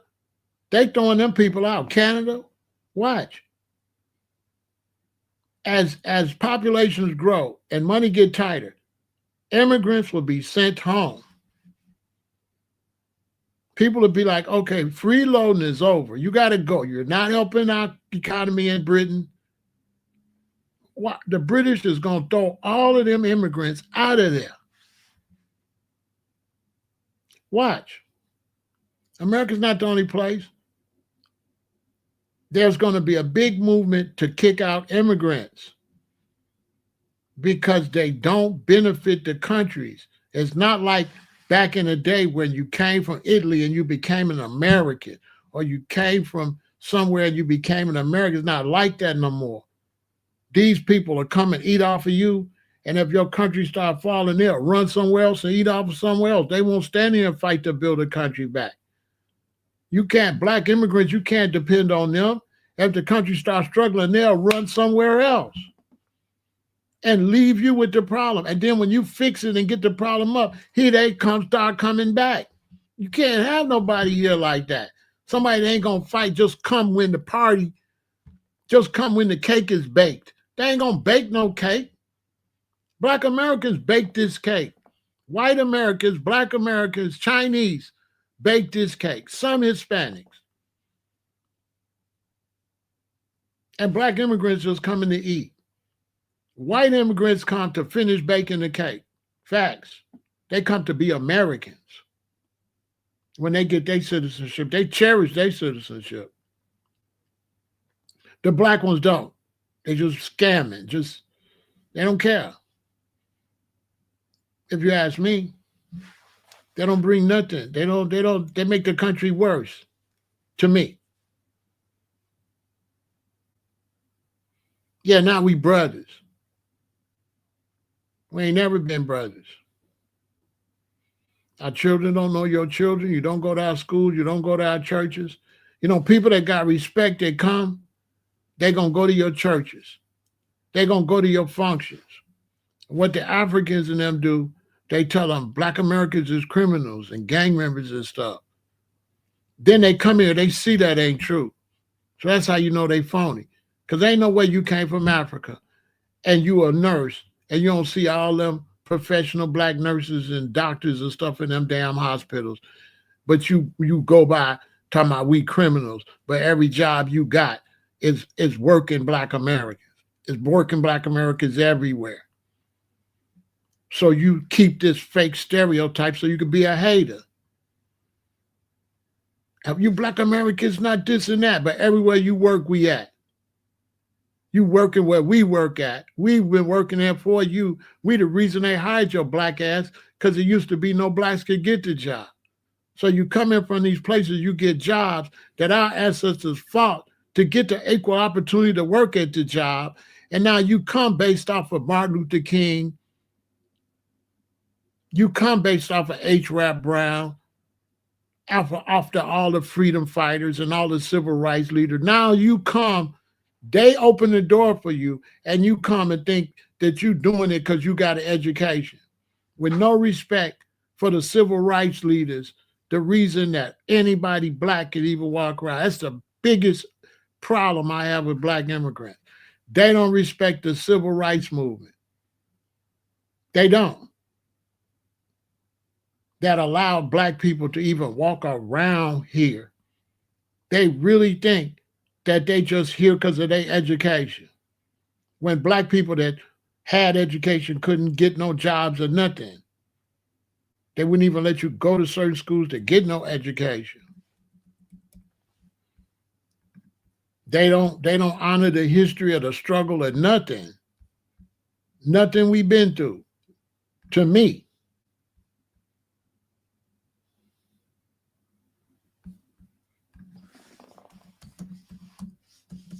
And I'm just ready for them to get the hell out of here.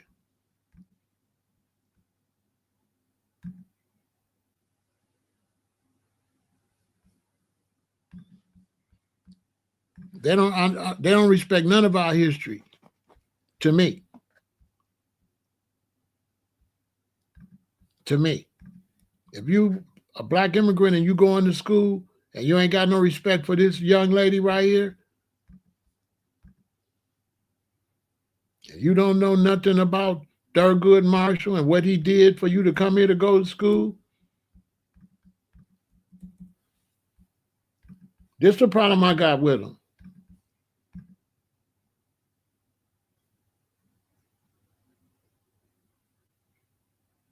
You don't know nothing about Charles Hamilton. Without them, they couldn't come here and do nothing without these men. These is the ones, the reason you come here and go to school. Without these brothers right here, without this young lady, parents sending her, putting her life on the line to go to school, what school you gonna go to when you get here?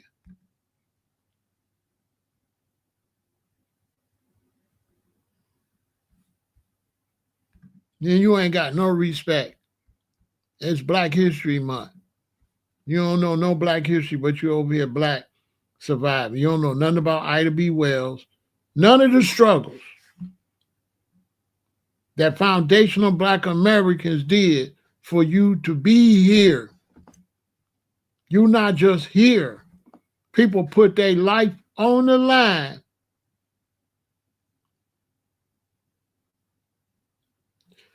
for black immigrants to come here and have jobs or anything. Charles Hamilton was the one that fought against separate but equal, because they had this thing saying separate but equal, and they had the separate schools, but they wasn't equal, right? So he went and said, y'all pushing separate but equal, right? It's separate, but it's not equal.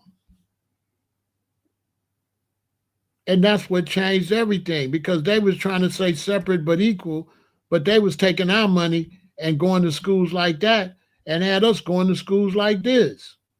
This real Black history. So Charles Hamilton and Thurgood Marshall and them brothers went to fight against that. That's why you can go to good school. That's why you can come from Nigeria or come from wherever, Black, and go to good schools here. That's why you can even get a job over here.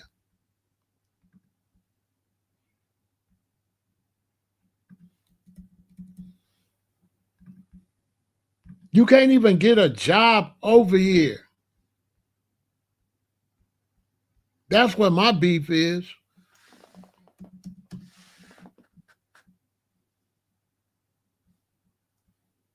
That's my beef.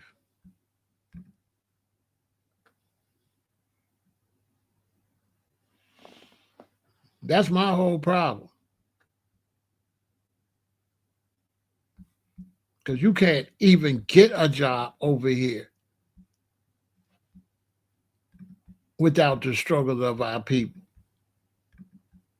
And you don't see them Black immigrants celebrating our Black history on Black History Month and nothing like that. You don't see that, man. We out here on our own. The only reason that you Black and you come here and get a job is because of this man right here. If it weren't for this man right here, you wouldn't get no job. This the man that went and helped the brothers that worked on the trains, helped the brothers that worked for garbage. They don't tell everything this man did. He the one went to make sure that we had rights at these jobs. Without MLK, you wouldn't be at working no job. Somebody had to fight for you to work at these jobs, to come here and work. For you to come all the way from Africa and work in the hospital. Somebody had to fight for that. That ain't just no giving.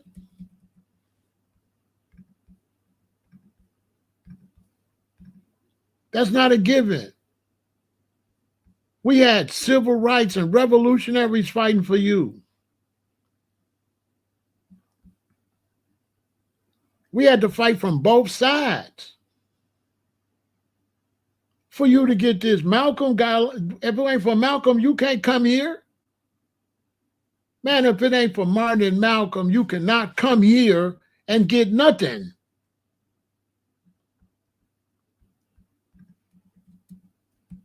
If it ain't for Ida B. Wells, what schools? What school? What school you gonna come here and go to?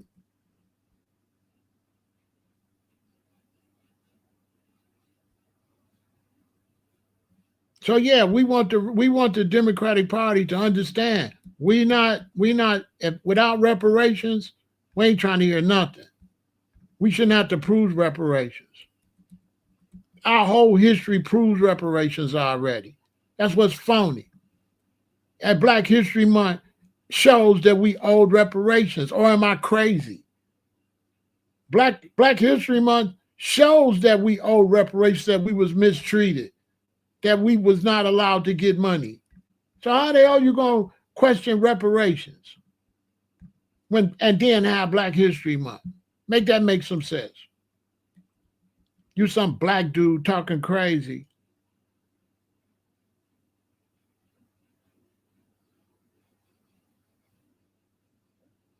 You got something that's cool and respect. We don't care. We want them all to get out.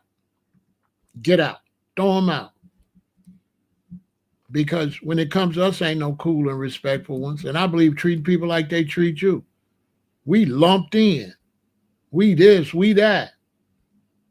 Let me tell you something. Ain't no half a friend. You either a friend or you an enemy.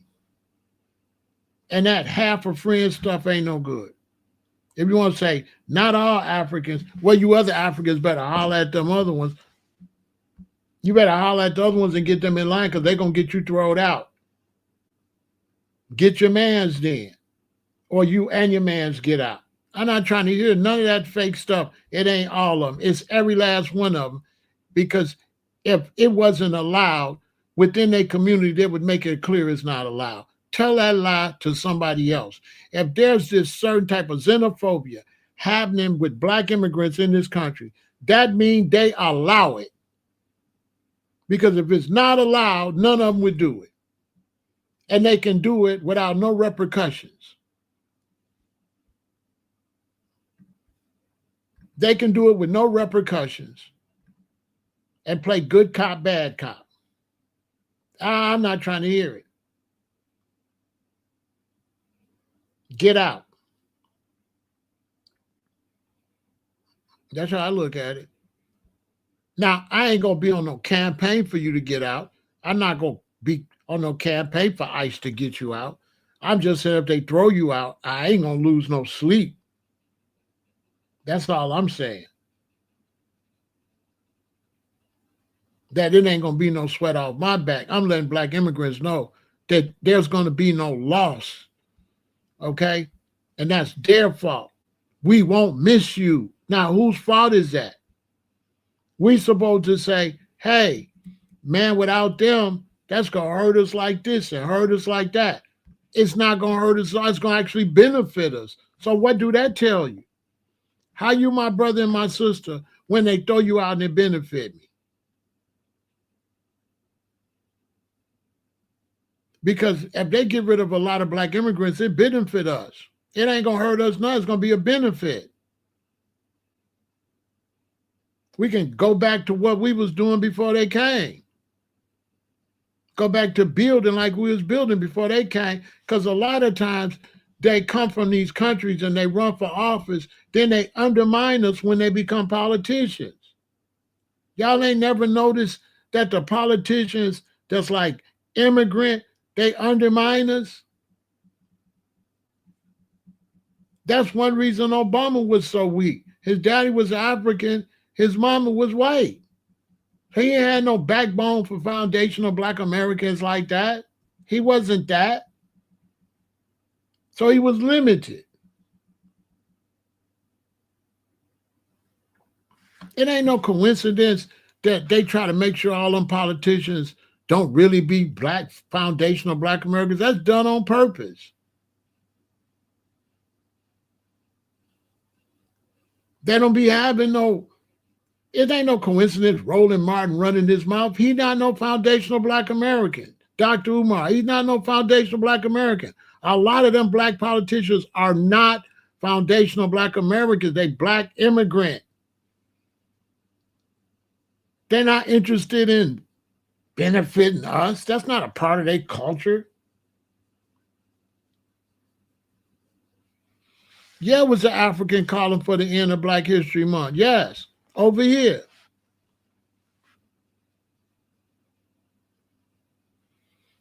Her, she don't give a damn about us. I can't lock her up. I don't care. And then we got to focus on our children going and becoming politicians and start running FBA politicians. Like, we got to turn this up. We got to start running foundational black American politicians. Oh, they crying now. It's only going to get worse. We really own that. We are really on that. We're going to be start looking at every politician, everything. And if you ain't FBA, no. Give us some FBA politician. We're not voting for no tethers no more. Oh, no. We're not going to no movies. If you ain't no foundational black American and you trying to play a black American, somebody from our history, we ain't going to see that. I didn't go watch that lady play Harriet Tubman. Hell no, I wish I would have went and watched that trash. We need to know who you are from now on to get our support. And if you're not foundational black American, you will not get our support. We cannot trust you. And that's your fault. And we're not pushing hate. We're pushing self-reliance. We got a new definition of self. And we don't consider all black people self. We only consider foundational black Americans ourself. And there's nothing. And then if any black immigrant, whatever you got to say to me, if you didn't have that same energy for your own, don't talk to me. Because there's no black immigrant can say nothing to me because they haven't said nothing to their own about this situation. So why would I listen to you? Unless you can show me where you was telling your own to stop their behavior, why would I listen to you?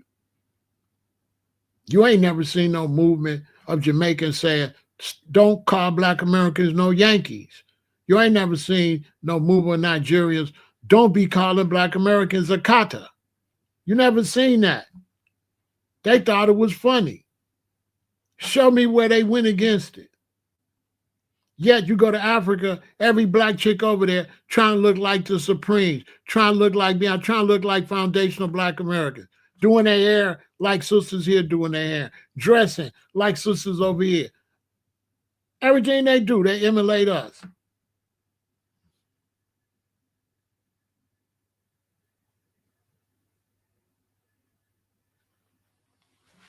Everything they do emulate us. Go over there and look at their women's hairstyle. They watch us and do everything.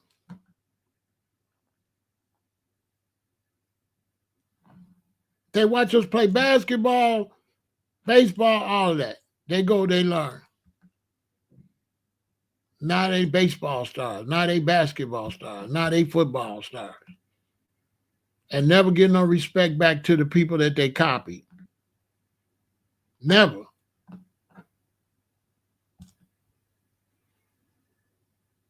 And so if the Democratic Party is not pushing reparations, don't vote for them. Don't vote for them. Because the Democratic Party is the one that's ran over by tethers. Only blacks in the Democratic parties is tethers. You can look and see. And there was a point where I wanted to vote for people because they still had black skin, but I'm to the point now that ain't enough. Yeah, I ain't doing that no more. Like, you got to be foundational black American, or you're not getting no votes, no support, no nothing. Because I done seen you not gonna do nothing for us. You just not. And I'm sick of it.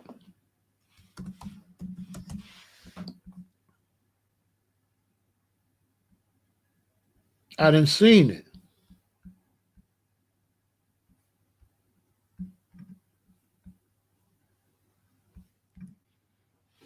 And I'm sick of it. I supported Harris because I wanted to see a woman get in there. But I ain't never doing that no more. Because I see, even though it's a woman, she gonna get in there on some nonsense. So it's like, that's my last time trying to do something based on sex. Everything I'm looking at is based on culture. Who are you? Because I seen her say stand up for stand up for minorities, and it ain't number one. Look at this. Just tell it all right here. Look at that. Look at that. Look at you exclude us totally. Just look at this picture. This picture sums it up. This is the Democratic Party.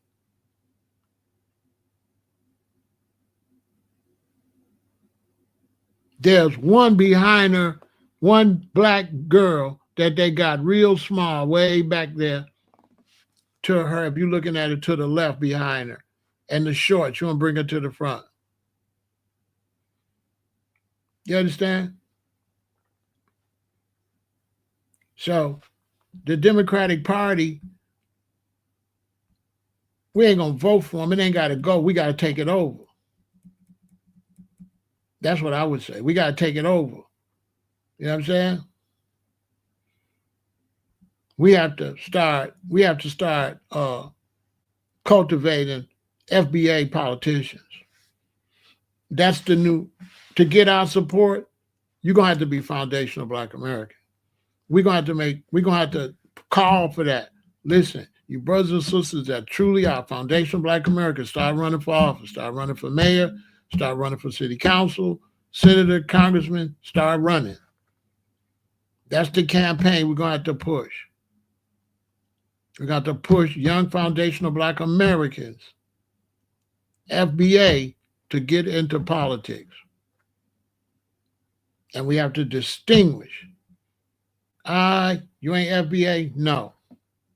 It's a no. No, but I'm going to look out for everybody. It's a no. It's a no. Talking heads too. Roland Martin, you not foundational Black American?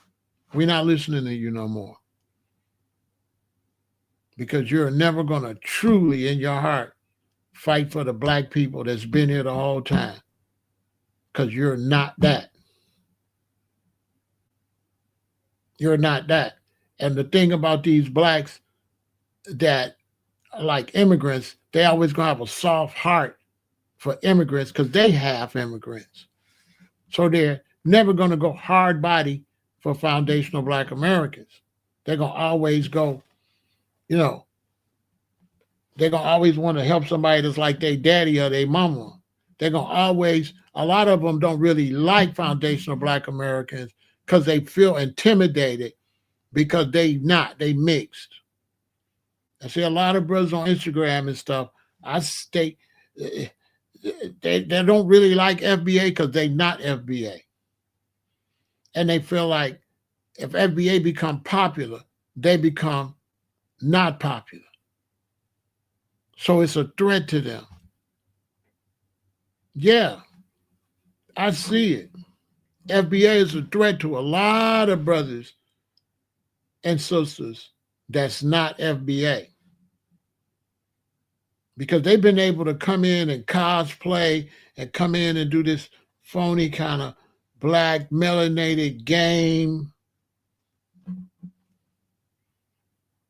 But that doesn't work in the country. We need somebody in the country that's focused on the country. We don't need you here and your mind's in the Caribbean and your mind's in West Africa, your mind's in East Africa. No, get the hell out of here. We need somebody whose mind is here and really for the benefit of foundational Black Americans here. And if you ain't known that, we ain't voting for you. And if the Democrats ain't talking reparations, they through. They are done. We are not supporting the Democratic Party at all without reparations. That's it. Reparations got to be at the front of their proposal. Without that, they're done. We don't care if the Republicans win every seat. They're trying to scare us now. If Trump get in there, they're going to do all this stuff. He going to do it. Don't try to tell us Trump is an enemy and you're a half-ass friend. What is you? The Democratic Party, what are you? You always talking about what Trump is. What is you? Some losers that ain't bringing nothing to the table.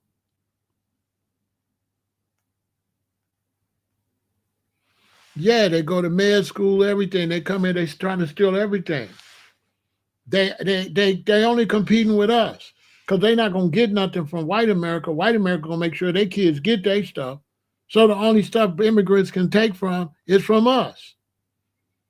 It's like a pie get cut, right? And 3/4 of the pie is for white America. There's 1/4 left. And then these Black immigrants come. They want to take that fourth, which is ours.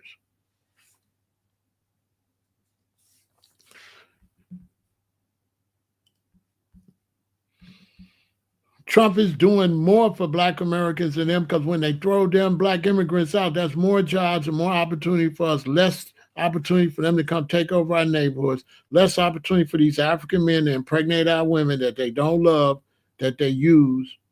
Get them Africans out of here. I know 3 or 4 women that mess with Nigerians, and all they did was sleep with them sisters, get them sisters to marry, try to take them sisters' house, try to take them sisters' money, fly to Nigeria, bring their real wife back. Nigeria is known as scammers. I'm not stereotyping, but Hey, like I said, I know one sister, she was dating this Nigerian and she got married. And the night of their wedding, they got married. He had sex with her. When she woke up, he was gone. All he wanted was that paperwork. He was gone. I know a bunch of women got scammed by Nigerian men. That's what. That's why so many black women going to Africa, because they talking to these African men, telling them they love them. Oh, if you come here, it's so beautiful. And they go to Ghana, they go to Africa and get scammed. It's black women going to Africa, chasing these men, and get there and get scammed. The men, they known for that. That's what they do. They ain't been doing nothing but pimping our women, send her back with a half Nigerian baby. You know how many black women got babies by them that they got to deal with by themselves? Nothing but scam artists.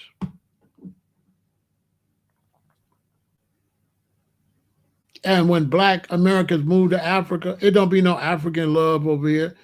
You know, these one thing about a lot of Rastas and stuff like that, because they got a philosophy, they be liars. Because what happens, I'm rare. What happens when brothers adapt a philosophy and then they get within this type of cultural thing and then they see things wrong with it, they be afraid to say something because they already identify in that culture. So I'm breaking the rules because going inside the Rasta culture, I ain't supposed to tell the truth. Because the Jamaicans is the same way.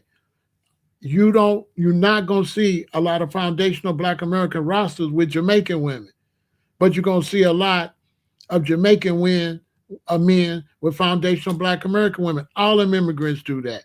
Hide their women and come and sleep with yours. They come up here with all that roster stuff. They sleep with white women. They sleep with American women. But there's no Jamaican women available for you. The Africans come here. They sleep with American women. But there's no African women available for you. What that tell you right there? How is it that these people come and the men sleep with the women from here, but there's none of their women is available? What that tell you right there? That's done by design. That these people is colonizers, enemies, using your people. Their women nowhere to be found.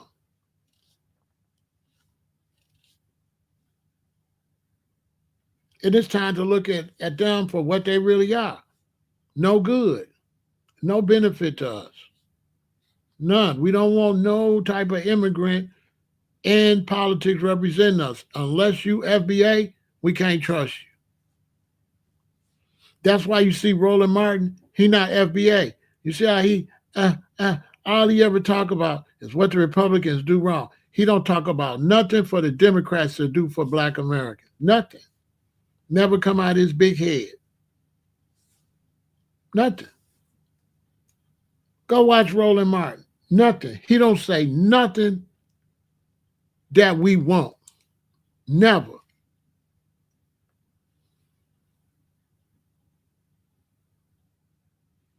Yeah, they colonized. These are the same people sold us into slavery. You got to understand, Jamaica was where they took you. If you was a slave that didn't listen up here, they would ship you to Jamaica to break you.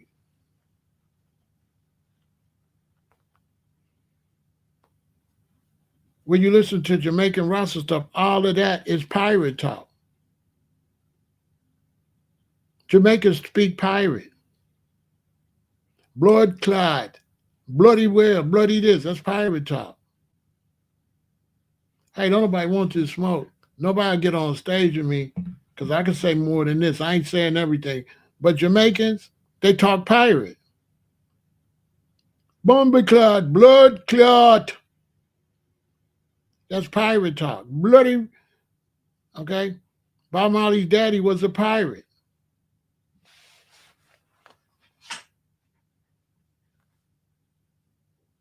Basically,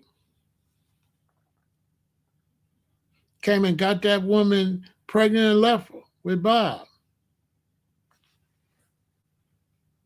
Went back and told, laughed, went back to his real wife, his real women.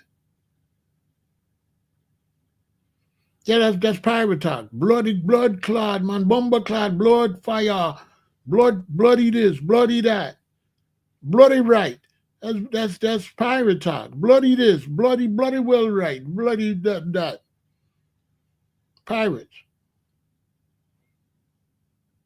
Yeah, it's pirate talk.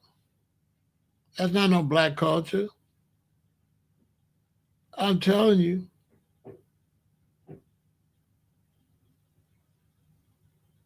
Bob told you, old pirates, yes, they ride by, stole light to the merchant ships. Many is out there in the bottomless pit. He told you, he said pirates robbed them. That's all pirate. That's not no black culture. What them Russes be talking? No. That's pirate. That's pirate talk.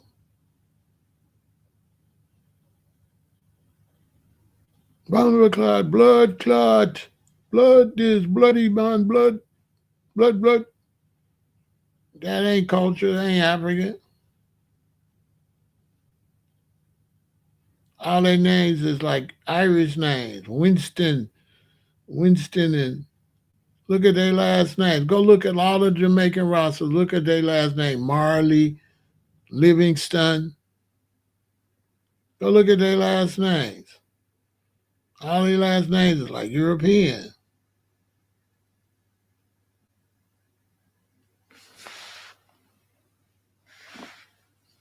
Go look at it.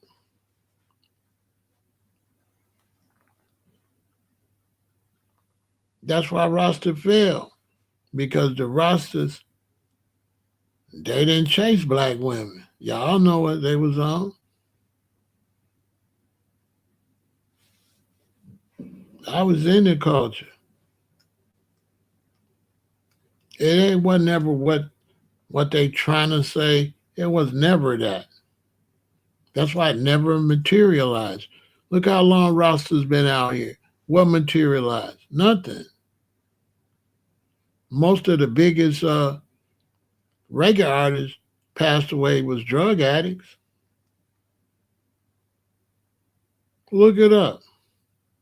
All the ones on them songs talking all them one Rastas on them songs talking all that black concept, they was all dope fiends. So,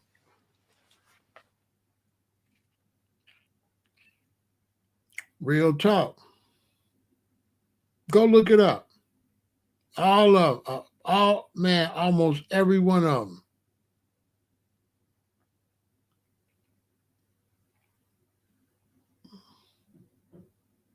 When they used to come to Chicago, when they used to come to America, my friends and stuff that used to be promoters, we used to have what you call babysitters.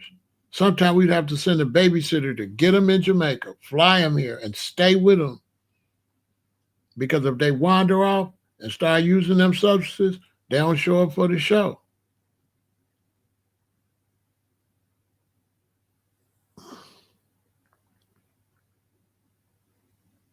How that happened? Because down in Belize, Jamaica, stuff like that, when the DEA and people come and try to find the stuff, they throw it off the boat, right? And it float to Belize, Trinidad, Jamaica. So they find kilos on the beach where the pirates throw the stuff in the water.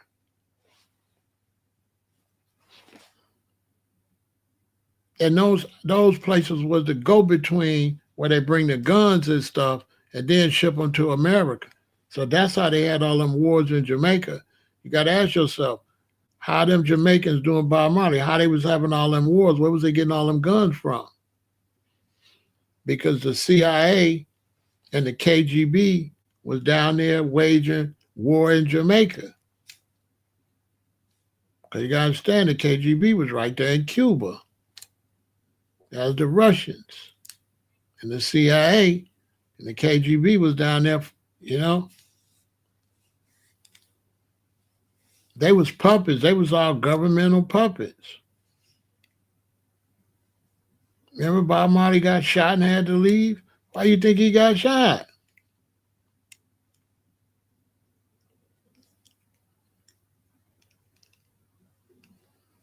It was all political. They all sold out.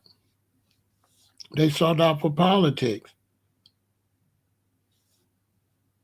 They all was either JLP or PLP, communist or capitalist. You was either with America or Russia. Remember Bob Marley held the two guys' hands together? Right. The Russian, the CIA and the Russian, the KGB and the CIA. Bob Marley up there holding their hands together, throwing a peace concert with dudes that's behind bringing in all them guns and them wars.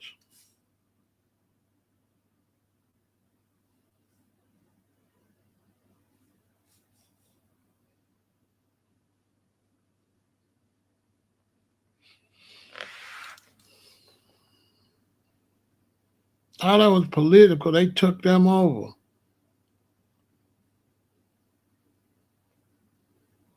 Yeah, all they end up under the Russians and the Americans, under the KGB and the CIA. Rant reggae.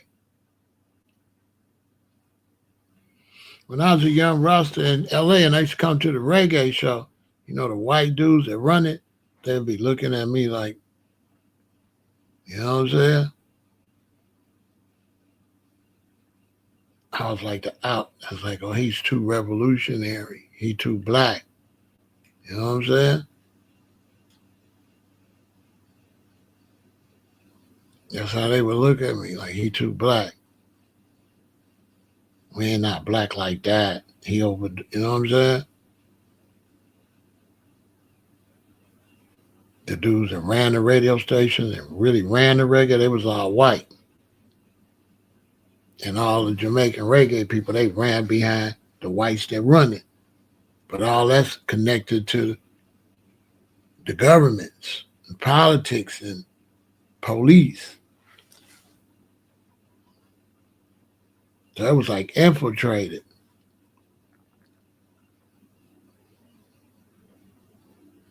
So then what they did, once they infiltrated Rasta, they bought in the substances, and then they bought in the church.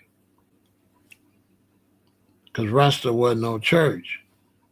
It's a little history for you. Rasta was like revolutionary. So they wanted to get into revolutionary. So they came in. You see how Rastas got hair wraps on like girls? Rastas didn't wear no hair wraps. You see all these Rastas got their hair wraps on? They feminized them and made them churchical.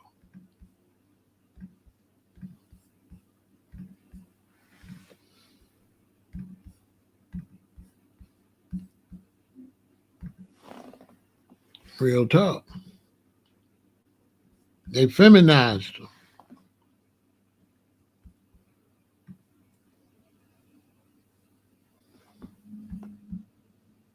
Made them churchical.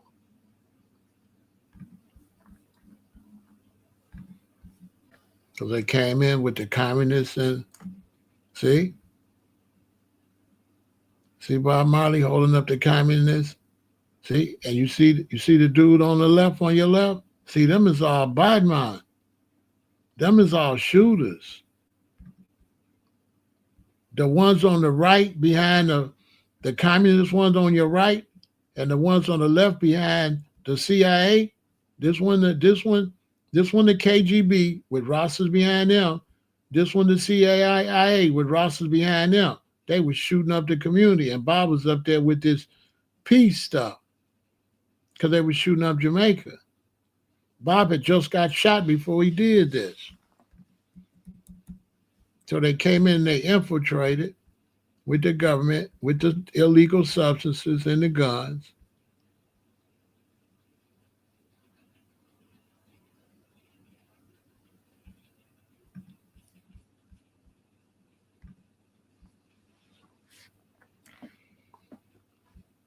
And then they made the brothers start looking like this. They made the brothers go put head wraps on. See, back then, Rastas didn't wear no head wraps, right? Only females wore their head wraps, right? So they came in, they had the brothers put on their head wraps, right? And feminized the brothers, right? Turned the brothers to girls, put on dresses, right? Turned them to holy men instead of revolutionaries, right? You went from there. This how the sisters used to look. Then they made the men look like the sisters. See? The men didn't look like that. See how Bob and them? Look what the brothers got on. Brothers got on like apple caps and stuff like that and crowns. The sisters had their head wraps. Then they put their head wraps on the men and dresses. Turned them into some LGBTQ like holy men. Then once they got them like that, right? Then they came in and infiltrated. And they came in and infiltrated and they put their head wraps on. And now, look, it went from the black ones, right? Now you open up the door, bam, take your culture from me. See? Boom. Head wraps. Boom. Put them on the men, put them on some long dresses, and then bring in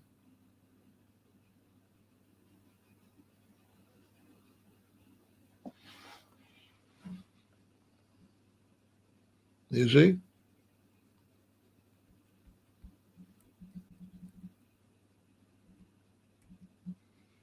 They call this Bobo Shanti, but it's really LGBTQ. See, the Bobo Shanti, they had a leader named Emmanuel. He passed away. They had him up there stinking. They had the body was rotting and stuff. They had that body up there so long, people had to call the government. The government had to go up there and make them get that body from up there. So then when they got the rotten body from up there, they made up a story that he was still alive, Nuttism. See, the Bobo Shanti wasn't nothing. See his brother? He don't want me to tell you the fact. Bobo Shanti wasn't nothing. Everybody was 12 tribe, right? Or Nyabingi.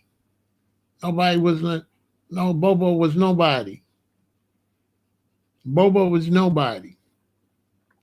Bobo Shanti was known, right, from making your own stuff, making belts, making shoes, making brooms. And Emmanuel was looked at as like do for self, business. Bobo, what they turned Bobo into is nonsense. Bobo was never what they turned it into some weirdo stuff. But Bobo Shanti was known for making sandals. That's how they earned money. They made product and they stood for black supremacy. They wanted to weak Bobo Shanti today is a part of destroying Rasta, turning Rasta LGBTQ and turning Rasta into church. Because what they start bringing over, Ethiopian Orthodox that ain't Rasta, and start to get the Rasta to follow the Ethiopian Orthodox, right? So they started to get the Rasta to follow the Ethiopian Orthodox. See, when I was in it, we wasn't messing with the Ethiopian Orthodox. Because it was the Ethiopian Orthodox that got on the radio that spoke against His Majesty the day His Majesty left the palace. So if you know the Ethiopian Orthodox Church got up there and talked against His Majesty when His Majesty left the throne, why would you go follow the people that was behind His Majesty leaving the throne? The Ethiopian Orthodox priest got on the radio and spoke against His Majesty. So then, in my era, they started sending these Ethiopian priests trying to get us to get into some churchical stuff. Rasta was revolutionary. Rasta wasn't churchical. All these Rastas you're gonna meet today is frauds and phonies. They not revolutionary. They Christians. They turned them to kitty cats. They took the revolutionary out of me. Yes, Emmanuel, Jesus, That's what they turned them into. And they use religion, same in America. Boom, they turned you into a religious Rasta. And once they turn you into a religious Rasta, now they can turn you feminine. Because we know what happens in the church. We know what happens to little boys and stuff. We know what happens in religion, fanatical religion. We know what happens. So the Bobo Shanti is the enemy of Rasta. Yeah, Bobo Shanti destroyed Rasta.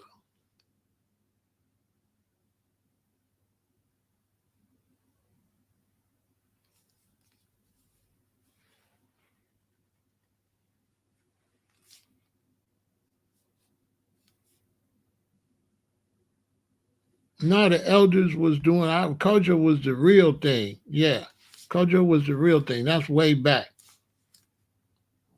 That's before all of this. No, culture and them was the real, they was a real black high man, real black revolutionaries. Those was revolutionaries. That era, Mortimer Plano culture, and them was revolutionaries. They didn't consider themselves Jamaicans. You couldn't call culture and them Jamaicans. That would be an insult. It's that next group that was Jamaicans. You couldn't call, when I came in, my elders, you couldn't call them Jamaicans. You had to call them Ethiopians. They're going to tell you, no, Mom, I'm not trade a continent for no liquor island.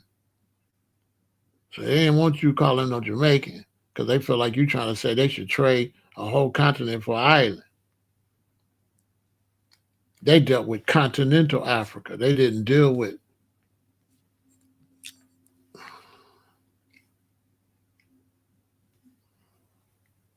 No, those was the ones had the right concept. The ones come right behind them came with this foolishness.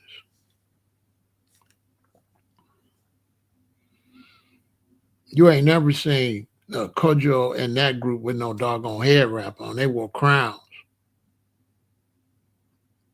They ain't wear no head wraps. You ain't never seen Peter Tosh and Bunny Wailer and Bob Marley with no damn head wrap on. The only people you ever seen with a head wrap when I came on was the queens. The women's the only one had head wraps. When they started doing this weirdo stuff, that was the fall. And it went to this. And it went to these weird rosters now. They ain't work for nickel. They made it a religion. They tried to make Haile Selassie like Jesus. And, they went and made a religion. They never really deal with Haile Selassie as the ruler of a nation, responsible for schools, responsible for military. These new rosters, they don't deal with it like that. They deal with Haile Selassie like a Jesus. They don't deal with it like we dealt with him as a ruler of a nation, represent to have your own nation. They turned it into a fake Christianity. Most of these rosters you meet now, they basically Satanists. They don't know it. They not really rosters. These new rosters, no, them not rosters. Them impostafarians. Them impostafarians. You see, you got Rasta. Rasta's not Rastafarians. See, I'm Rasta. I'm not a Rastafarian. A Rastafarian is really a person that's not black, that's practicing the lifestyle of Rasta. See, a Rastafarian is some other nationality that's trying to emulate or live the life of a Rasta. These young ones, they Rastafarians. Those ain't Rasta. We don't Ian, ain't no Ian. We Rasta. When they start Ian, put the Ian on it, that's when the decline. See, we Rasta. You're not Rastafari, you Rasta. Rastafari is Emperor Haile Selassie the first. You not Rastafari. See, he don't know the culture. He say he Rastafari. He not Rastafari. See, back in the day, if he said he was Rastafari, they'll fireborn him. They go, boy, you not Rastafari. You are not Rastafari. Plus, you see how he got a small T? See, he don't know nothing. You write Rastafari like this.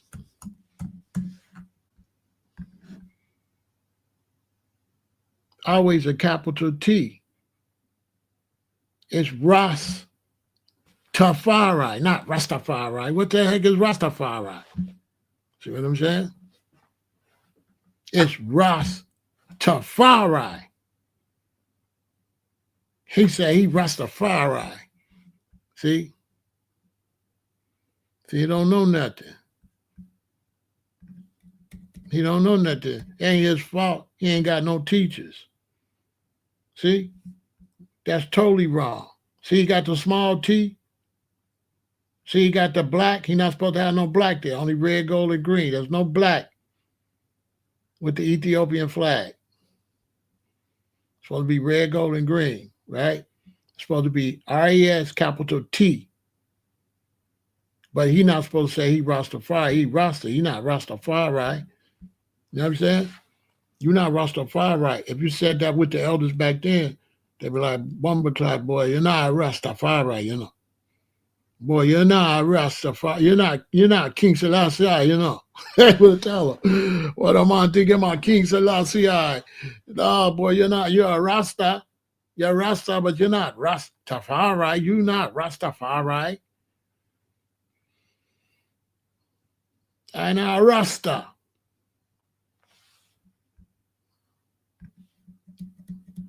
See what I'm saying? I ain't blaming him. He don't know nothing. Ain't nobody teaching him nothing no more. He just proving my point, see? They don't know nothing.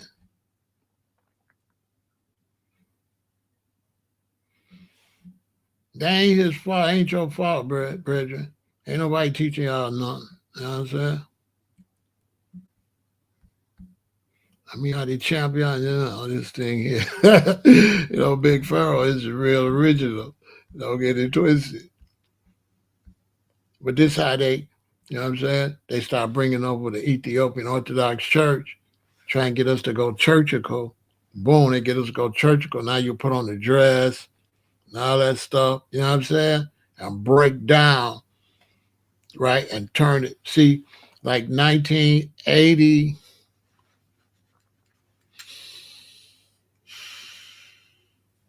somewhere around 1980, the Pope offered to make Rasta a religion, and we refused. Now, see, all these years they got Rasta to bow down through the Bobo Shanti and turned Rasta into a religion. Rasta was never a religion. Rasta was always Pan-African revolutionaries. Rasta never, the Bible, Rasta only dealt with the Bible historically, never religiously. So in other words, we only use the Bible to show you, look, Samson had locks. Look, say the locks of your hair. That's the only way we used it. We never dealt with the Bible. Rasta never dealt with the Bible. We only use the Bible historically to show you people been had locks. Numbers chapter 6. Jah is in the Bible. The locks of your head. That's it. Rasta never did Christianity religion. We never did religion. Rasta never did religion and Jesus and all that, praying and all that. Rasta didn't, you know what I'm saying?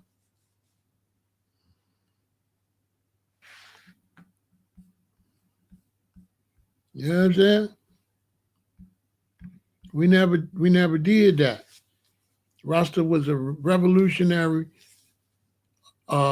concept. We ain't wear no head wraps. We ain't deal with Emmanuel. There was no Emmanuel. Emmanuel represented black supremacy, the do for self, because they sold brooms, they made clothes. Now we didn't do no Sabbath and all that. That's when it went LGBTQ. We wasn't no religions, bro. Rasta was not a religion. Rasta did not deal with the Bible like that. Y'all is not Rasta. Y'all is Christians.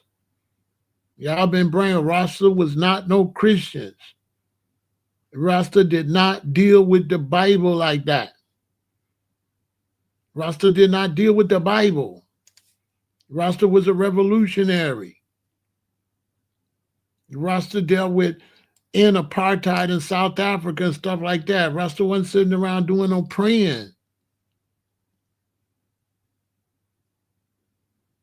Bob told you, most people think great God will come from the sky, take away everything, and let everybody feel high. But if you know what life is worth, you will look for yours on earth. And now we see the light. We gonna what? We gonna stand up for our rights. Get up, stand up. No, Selassie, Emmanuel, I. Oh man, we wasn't on no Bible, none of that Bible weakness. We wasn't on that. Bible Rasta sold out the culture, sold out the revolution, and became what we fought against all them time. We never wanted to be no religion. And they didn't push no religion until Emmanuel was gone. Emmanuel never pushed religion on Rasta. He pushed do for self. Emmanuel did not push religion. Emmanuel pushed do for self. Make your own shoes, because they wouldn't sell Rasta shoes or clothes or nothing. So Emmanuel, like, we make our own belts, we make our own brooms, we make our own shoes.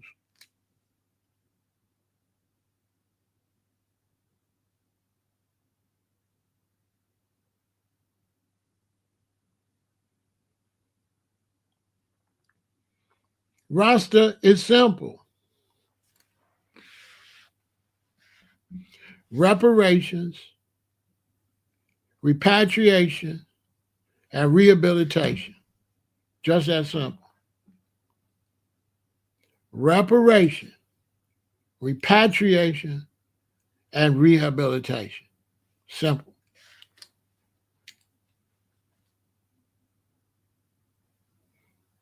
That's Rasta.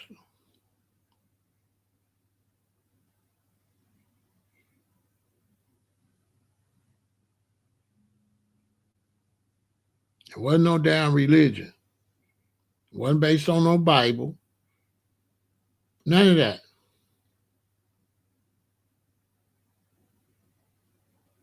The Rasta wasn't the opposite of Islam or the opposite of Buddhism or none of that. Rasta was non-partial. Rasta was not associated with no religious belief system. These new Rastas is bozos and sold out. Them is all losers and they've been sold out. Lucifer then took Rastas. They Luciferians now. They not righteous no more. They turned Rasta churchical and ruined it.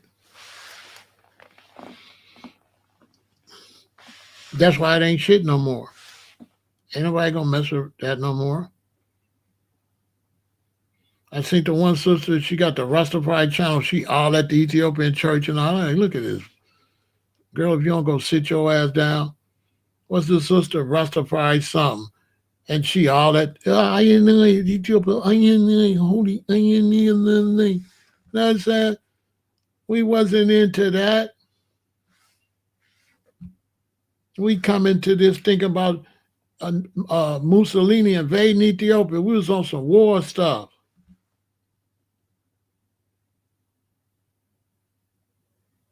Thought we was on, the music was on. 96 degrees in the shade. It was 96 degrees in the shade. What? 10,000 soldiers on parade. We talking about war with Italy and stuff. We talking about fighting. Get up, stand up, stand up. Don't give up the fight. Not no. See, let's see ya, Emmanuel. I went to see somebody, and all they was in there was Sizzler. And you got these weirdos in here with their head wraps, and they just chatting every word of Sizzler. I said, look at this weirdo nutism right here. What the hell? It was horrible.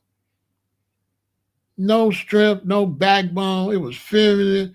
All these dudes in there looking like Rita Marley and Marcia Griffith. These hair wraps on. I said, what the hell? All these men got on long ass dresses and head wraps. Ain't no soldiers. Man, I was like, look at this here. Turned them out. Basically. Let's take a break and we finish. Yeah, they turned them out. Them ain't no rosters, y'all. Them is as Pastafarians. Real talk.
If you look at the Bobo, they put Emmanuel over His Majesty. They foul.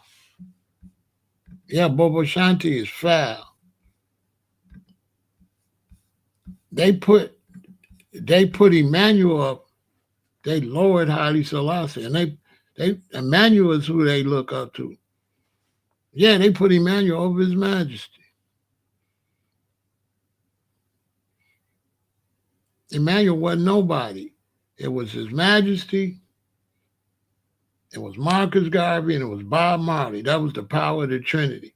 They said Bob Marley was like the messenger. They said Bob Marley was just a regular man that sinned and didn't do nothing. But when he would get this extra strength, he would get on stage and turn to somebody else and make these righteous songs. So it's like Bob Marley was like two people, the regular sinner, mortal man, and then the one on stage. Marcus Garvey was looked at as the one that prophesied His Majesty, and His Majesty was looked at the fulfillment of the prophecy. Emmanuel wasn't even in the picture. The Bobo went and made a religion and made Emmanuel bigger than His Majesty. They don't even respect His Majesty. Every word out their mouth is Emmanuel this, Emmanuel that, Emmanuel this, Emmanuel that, Emmanuel this. Emmanuel this, Emmanuel that, Emmanuel this, Emmanuel that. They don't really deal with His Majesty.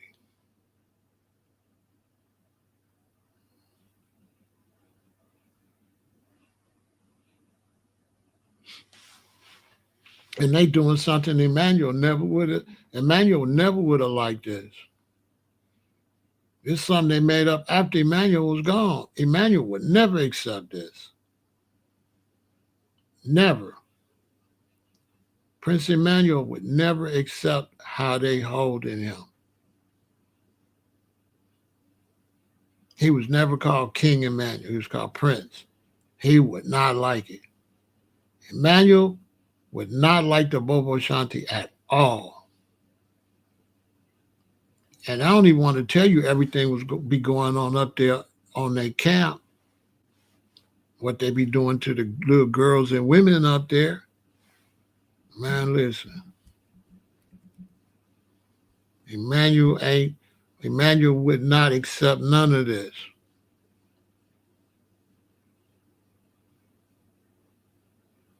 Look at the one on the left with the scarf on his neck.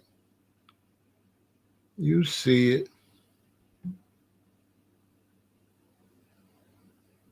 These look like people that defend black people? No. Look at the one with the green with the purse around his way, with a red, black, and green purse. A head wrap in a dress.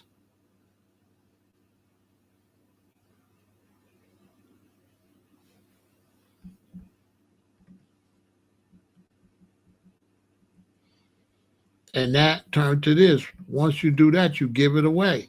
You get a culture away.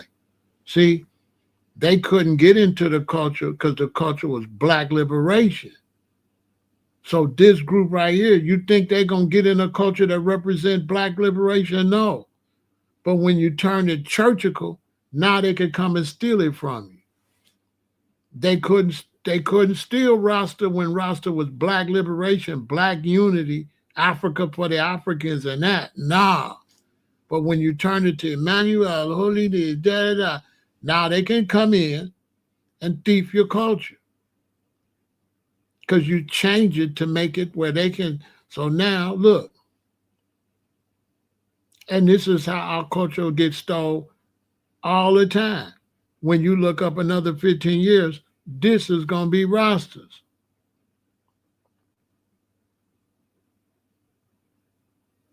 Ain't going to be no black Rastas. When you look up Rastas, these are the only pictures you're going to see in 10 years, 15 years. That's how you're going to see.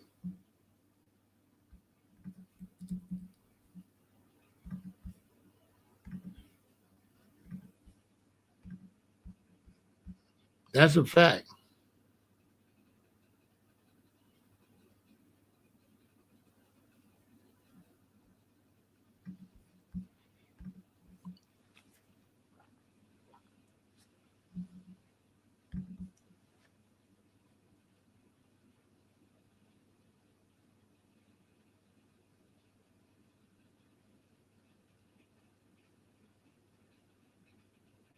You don't even want to know what this was.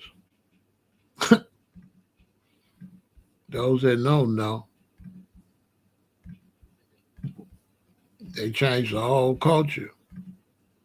That ain't no doggone Rasta culture.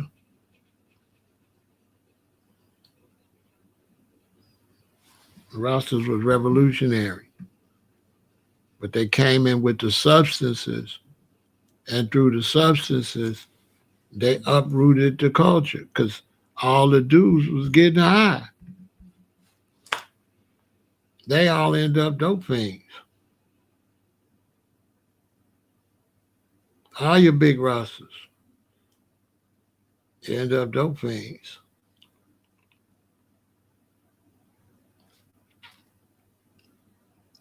That's for real. All of them. Go read Catch a Fire. Because I don't want to trash your brother's name, but you go read it.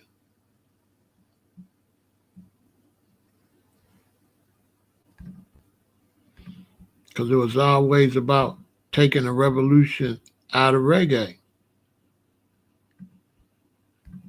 You know what I'm saying? It was always about take the revolution out of it. So they had them working with the CIA and the KGB.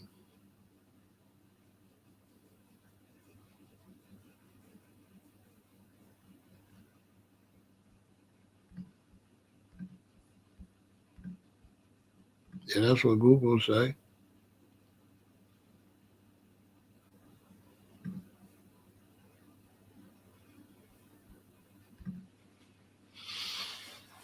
I say the Rastafari movement started in Chicago. No. There was some brothers here that was dealing with Marcus Garvey and all that. Do you think we're in a psychological war still with the Caucasian? No. I think the problem with us is ourselves. There was never a problem with the Caucasian. All of the problems came from black on black uh, destruction. The Caucasian was never powerful enough to do anything. All of that came from us. We created all of that. The Caucasian never was powerful enough to defeat you. You gave it to them. They didn't knock us down. We fell.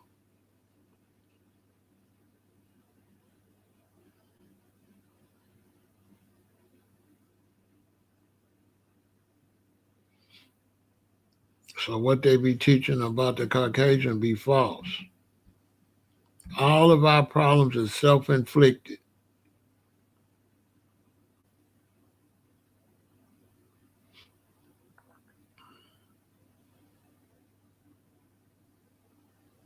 Yeah, I heard of them. All of our problems was self-inflicted.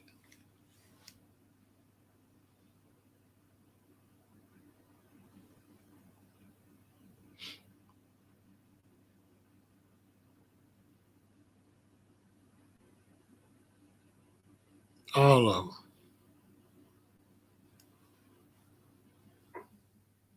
There's nothing that you can find in European history at all that they wasn't doing in ancient Kemet before Europeans even had fire, whether it was homosexuality, witchcraft, or whatever.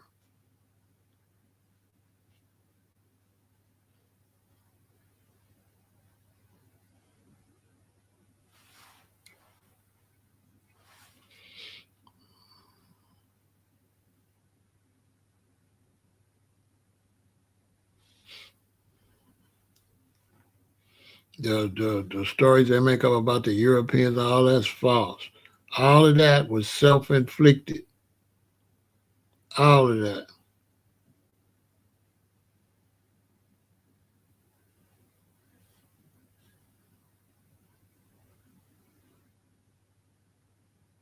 If you look at Africa, they just took advantage of the blacks fighting the blacks. If you look at the story of the Native Americans, what did it say? It said that the whites came here. The Native Americans was fighting each other, these different tribes. The whites would sell them guns that don't work that good and sell them guns that work. And then the ones that got the guns don't work so good would lose to the ones that got the good guns. And once the ones got the guns, unalive the ones they sold the bad guns, and the ones with the good guns and tired, then the whites would attack them after they just had a war, so they couldn't defend themselves. That's how they okay.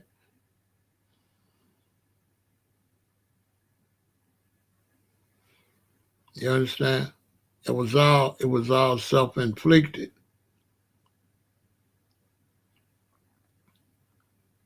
If you look at Quest for Fire, who gave them fire? We did. If you look at the Greeks and Romans, who taught them? We did. If you look at the Spanish, who taught them? The Moors did. And they just took what you taught them and used it back against you.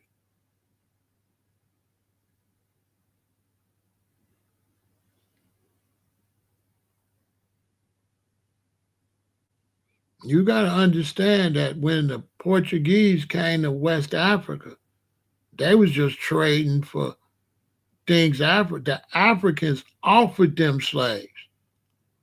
The Portuguese didn't even want the slaves. That's a fact. The West Africans offered the Portuguese slaves. The Portuguese did not want them. Portuguese like, what we gonna do with them? So the Africans talked them into taking just a few. And the Portuguese took a few and went up there and they sold. That's when the Portuguese came back and said, you got some more. They say the Africans sold their own people. The Africans did not sell their own people. This tribe sold their enemy. So if I'm in Africa fighting you, you not my people. So that's a misnomer to be teaching our youth that the Africans sold their own people. No, one African tribe sold the captives from their enemy they was fighting. They sold their enemy. They did not sell. That's a misstatement. That's based on thinking that they just are Africans. They not Africans. That's a false, they different tribes.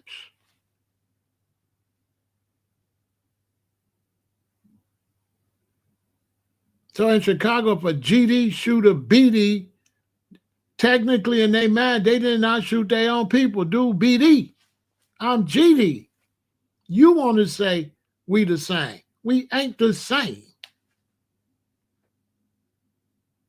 You just want to make it be the same because of skin color. Well, if that's the case, why the Irish and the British is fighting?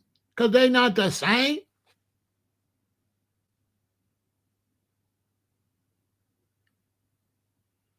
So they lost the battle.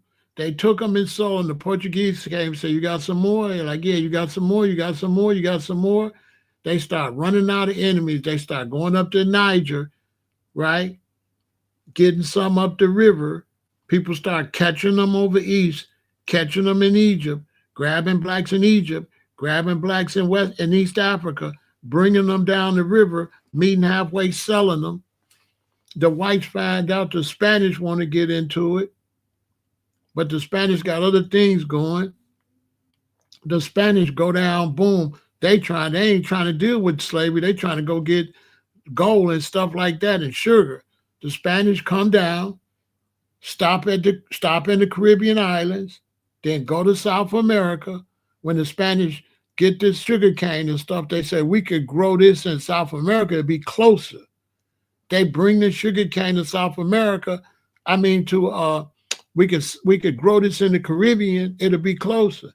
They bring the sugar cane from the Caribbean, from South America to the Caribbean. When they get there, all the natives in the Caribbean had passed away because they had caught the common cold from the Spanish. So all them Caribbean islands, they almost all got wiped out because they caught the common cold from the Spanish. When the Spanish come back from South America and get to the Caribbean, there ain't nobody there. So they go and get slaves to bring back to work the sugar cane because the indigenous people had passed away. And this is how whites really conquered America. They didn't conquer America with guns. People got sick and passed away from their diseases. The common cold killed a whole bunch of people in America and wiped out the Caribbean. Look it up. Wiped them out.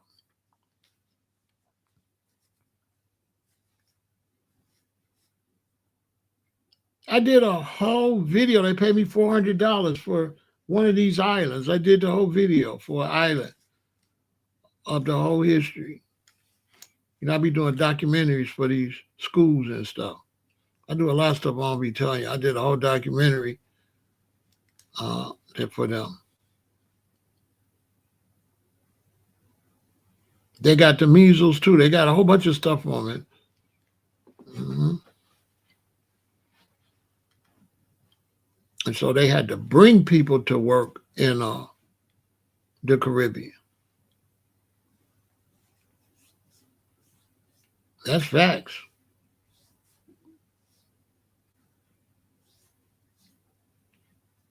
And that's where the whole concept comes from, slaves bringing them to work.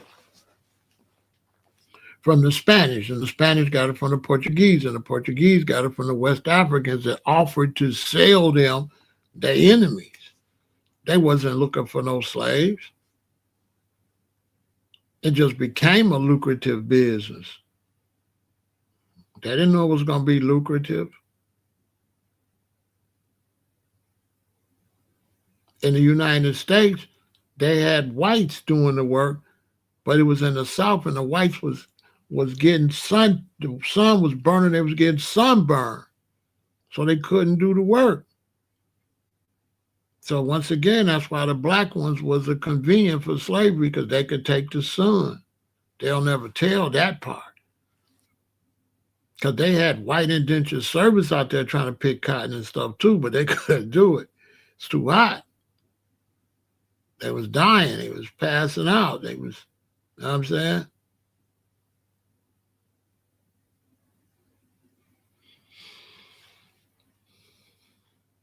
I mean, that's the real history. Nobody gonna want to tell you. But it was never like whites is like the enemy. That's like false. Yeah, that's false. It just became like that naturally. It wasn't like that. You know what I'm saying? It was business. It wasn't personal. You got to realize, if you look at American history, right? At the same time they was trying to bring the blacks in here, they was fighting, remember? They was fighting over here in America. The British, they was fighting the British. They was fighting the Spanish, right?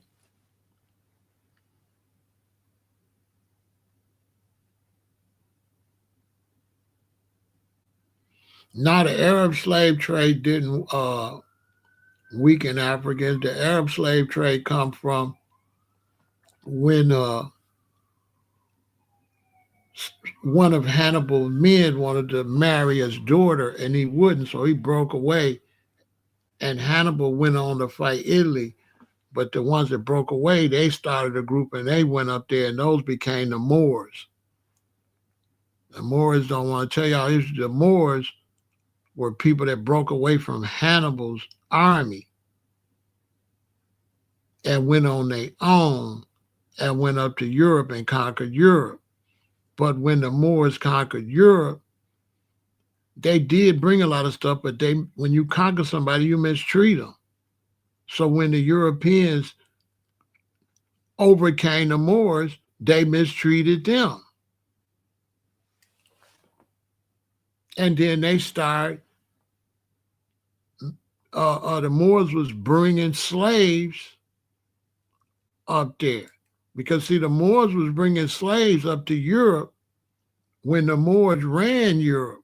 See, the Moors was enslaving their own people. So they don't tell the truth about the Islamic slave trade. That was the Moors.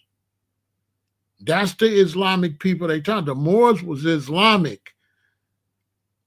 Basically, that's what they would be called today. And they was the ones selling Africans to taking them to their own Moors. The Moors was enslaving their own people.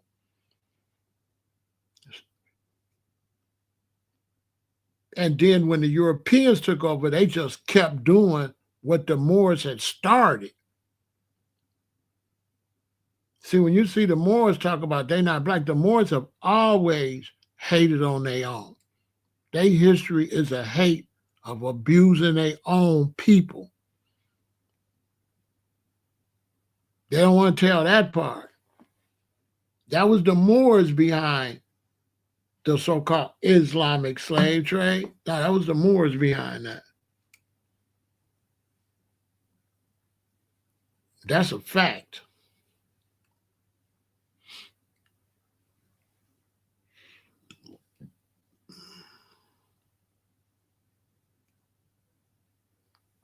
They don't tell the truth. Get the big more, get all of them. I debate them for some money. That was the Moors. The Moors is the Islamic ones.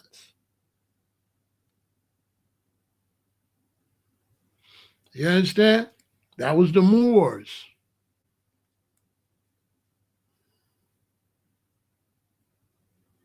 You know what I'm saying?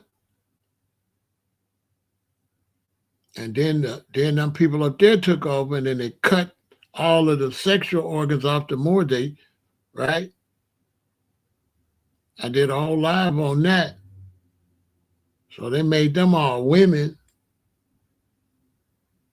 neutered them and all, and then they began to keep practicing. You see, all these people was practicing what black people showed them.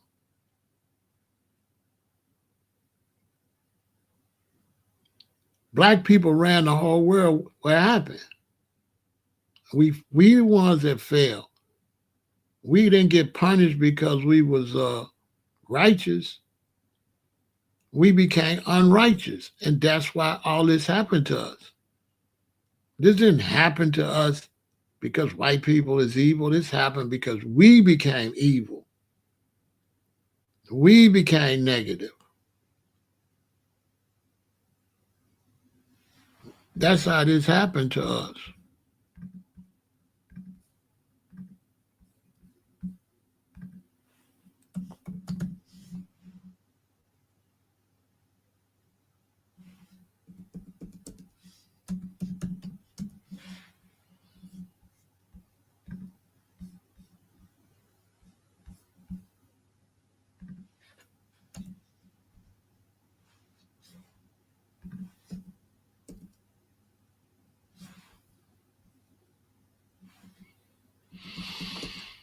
We became evil.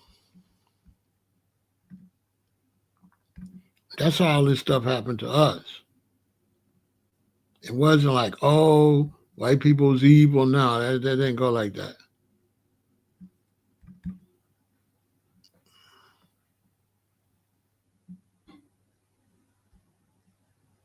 So yeah, when they took them up there, and then when the Ottoman Empire took over, then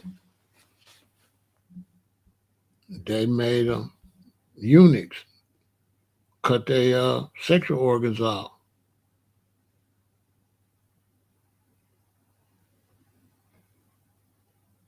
You know what I'm saying?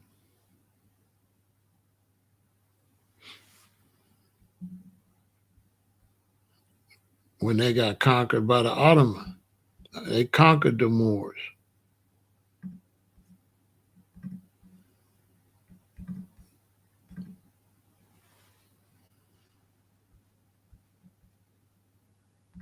But the black man, he was negative already. He was already he was already misdoing his own people. See these Moors? They was willing to help somebody. They was willing to help somebody do something evil to their own people.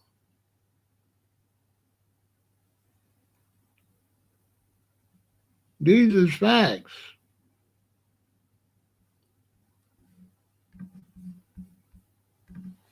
It ain't like no foreign people came and just pushed evil on us. We was on that. See these Moors? And like once people see you mistreat your own people, then they gonna do it.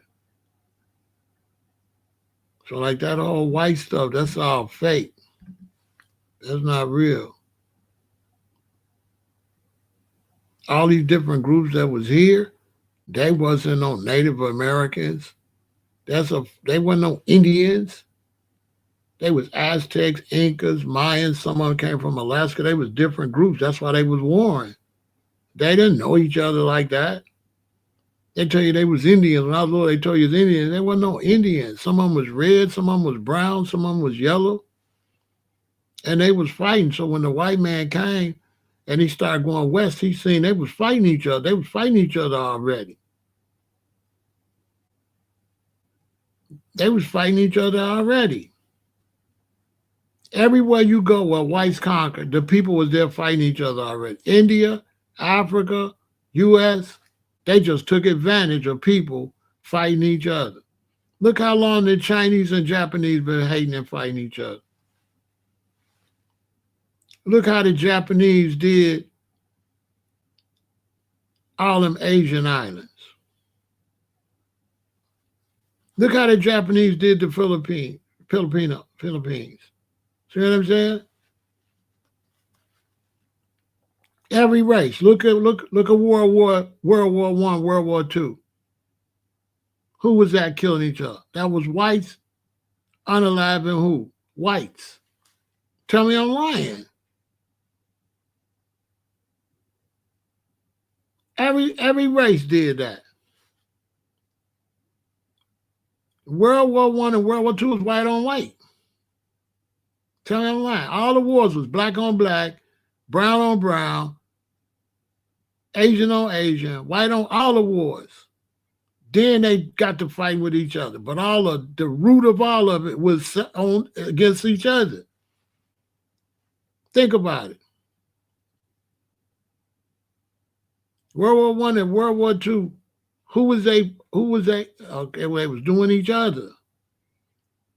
They was doing each other way before they got involved with blacks or Native Americans. That's why I be telling people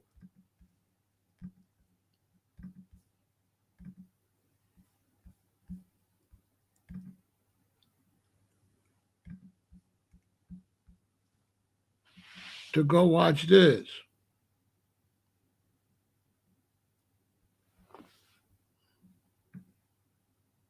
If you want to learn this stuff, this is what you do.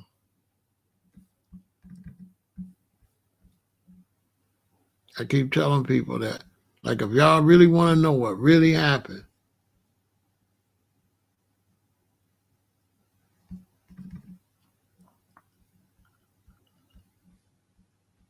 go watch this. This is the best thing you could watch if you want to learn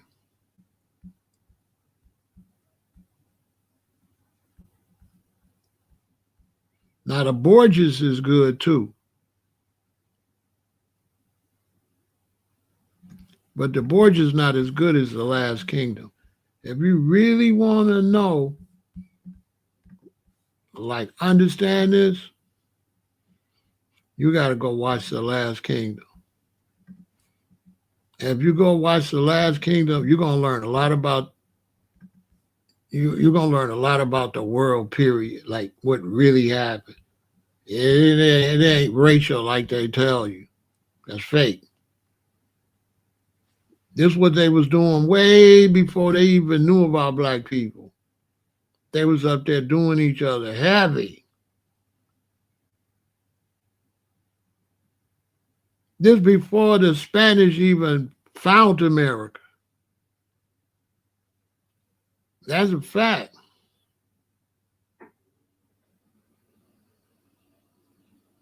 This way before black people was involved. They was up there.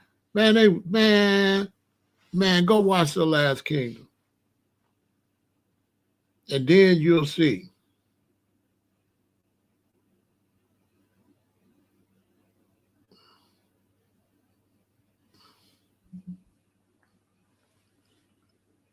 Then you'll see. And the same thing they was doing up there, everybody else was doing where they was at. Everybody was fighting their own because they didn't even know how to get to the other people. Asians didn't know how to get to other people, so Asians was fighting Asians. Whites was fighting whites. Blacks was fighting blacks. Hispanics was fighting as black. The Incas, the Mayans, the Aztecs, warring. Everybody was warring their own. All that race stuff, that ain't real. That's fake.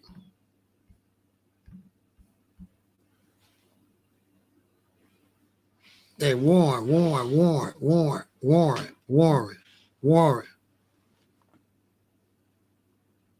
They own.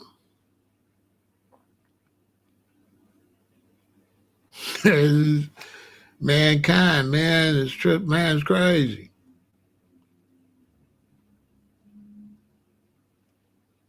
Yeah, Elijah. They don't want to tell that because they like to play on race and No. No. Everybody was warring their own. And then, so it was easy for them to have war with somebody else if you've been warring on your own. The only reason they attacked Africa because they found out Africa had all that natural resources.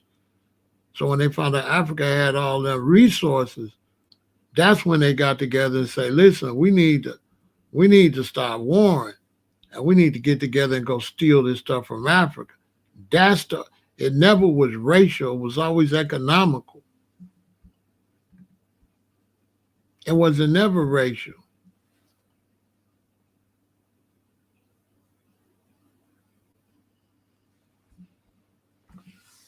It wasn't never racial, it was all economical.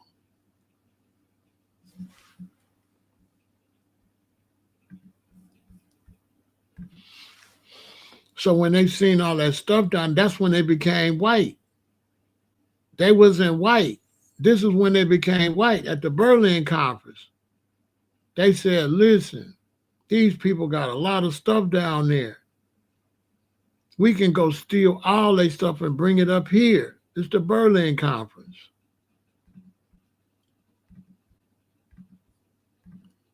They took it to the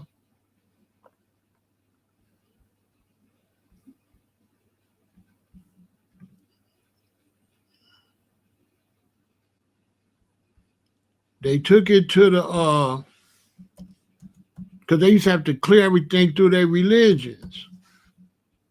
So they took it to the religions, right? To their Christian religions, right? So when they took it to their Christian religions, they said, how can we go down here and take everything from these black people? And they like, well, them black people in North Africa, they Christians. We can't do our Christian brothers like that. That's when they develop race. So they develop, well, they black. They not human. They developed that because they was not allowed to attack us by the church. So they had to make up a doctrine that would allow the church to let them attack fellow Christians. And that's when they developed race. It was a scheme to get the church to sanction them to attack other Christians. Before then, it wasn't no race.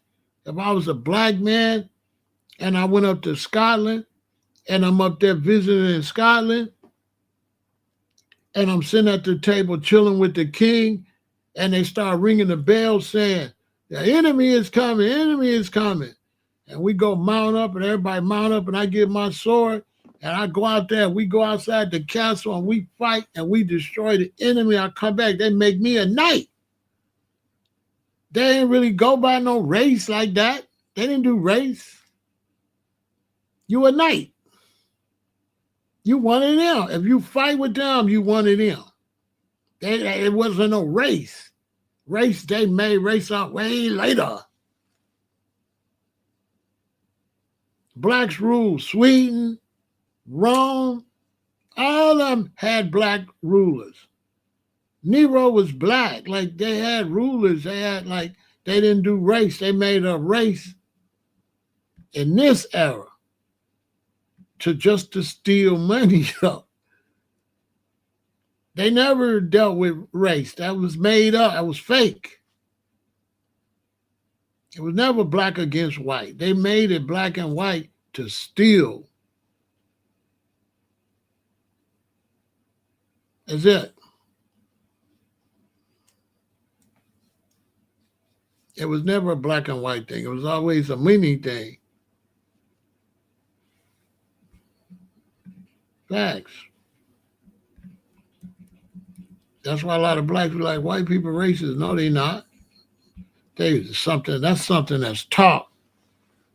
Racism in America is economics. They make money when they lock you up. The prison system make a lot of money. Racism is fake. It's not real. It's make-believe.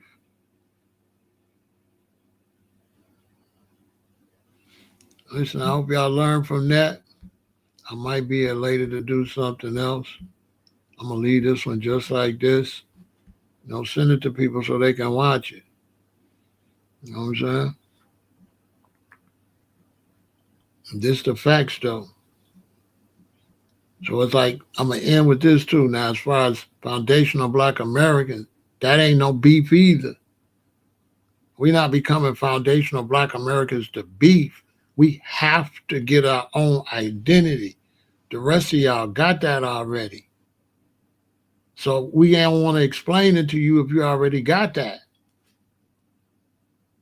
We shouldn't have to explain to you foundational Black American if you already a Nigerian. You're already a Trinidadian.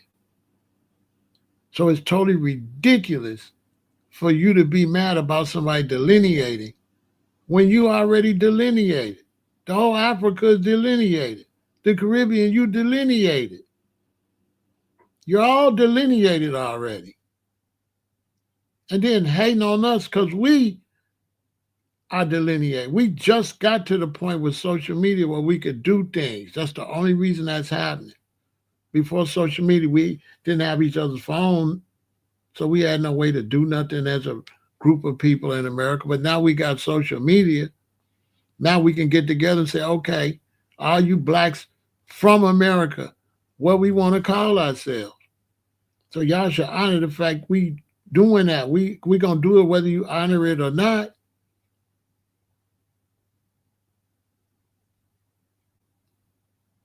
And Africa can't say nothing. They ain't never accepted us.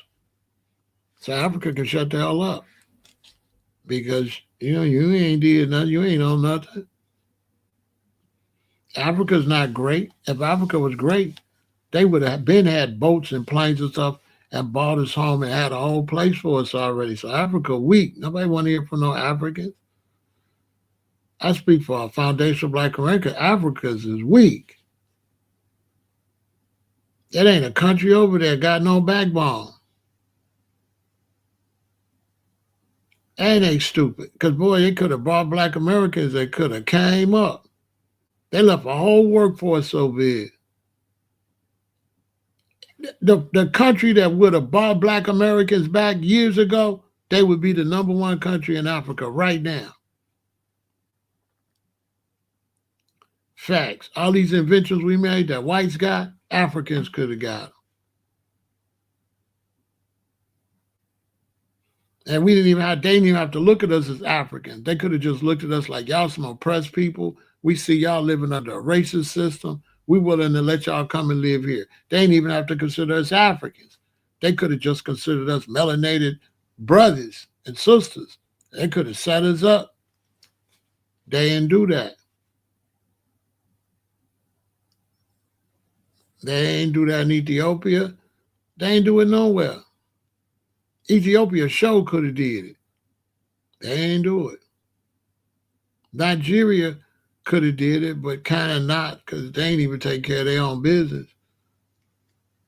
But nobody did it though. Nobody did it. They left us out there for ourselves and really came and ate off our plate. It's a shame when you the ones that's furthest removed from everybody. You the one in the belly of the beast. And then you do better than everybody else. And then they come eat off your plate. And you way in America. Winter. Like we in Chicago, it's winter, snow. And it's like blacks in Africa and the Caribbean stuff. They don't consider none of that. They don't consider, man, these black people got to be in the snow, 20 below zero, 10 below, 5 below. They got to adapt to snow and shovels and all of that. And they tropical people. You could tell by their skin color. And, it's just a shame that blacks around the world never congratulated us. It's a disgrace, really. Because Black America should be the most celebrated ever. 400 years of slavery and abuse, 400 years. 400 years. Think about that. 400 years over here.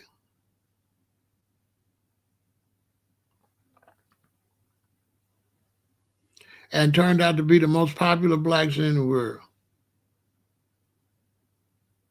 And you would think other blacks would be like, man, we riding with them. Man, what can we do to help?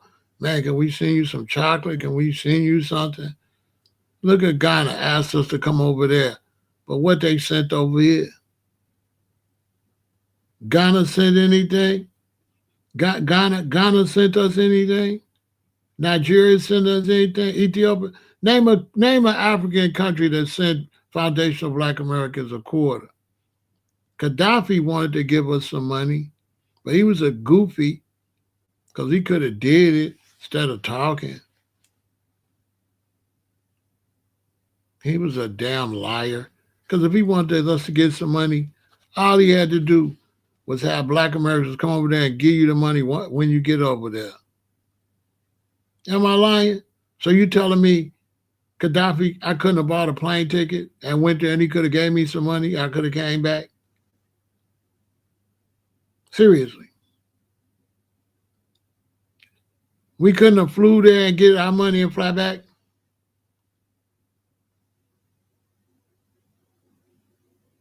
Seriously. He want to help us, but his son threw hot water on the Ethiopian woman and scalded her whole face off. His son's wife. Well, if he loved black people so much, why his son's wife hate us so much? And what he do about his son scalding the Ethiopian woman in her face?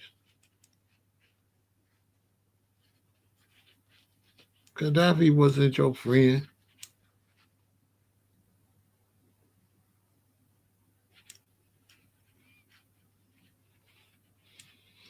Giving money to Farrakhan is not giving us nothing. Why you give money to Farrakhan when Farrakhan in a religion? How is giving money to the Nation of Islam giving money to black Americans? No, you giving money to somebody that's in your same religion.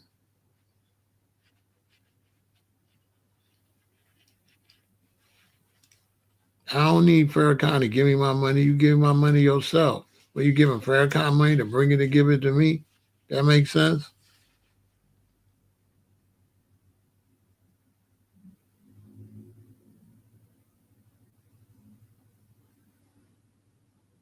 That money he gave to Farrakhan wasn't the money he was promising to give us. That was peanuts compared to what he was saying he was going to give to us.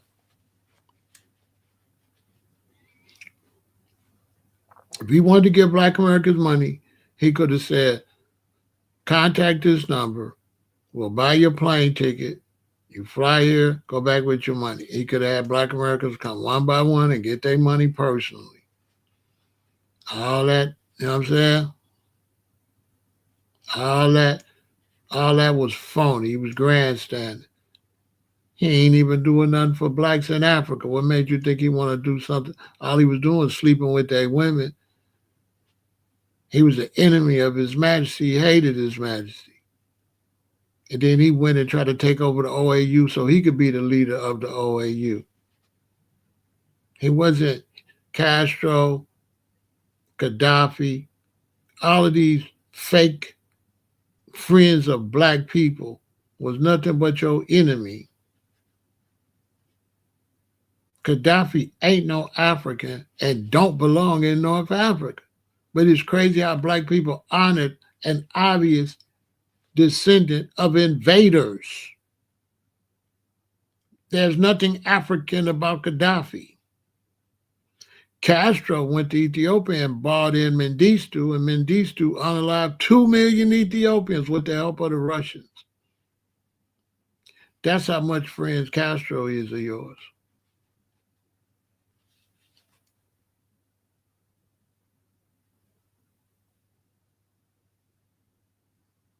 Gaddafi wanted to be His Majesty so bad.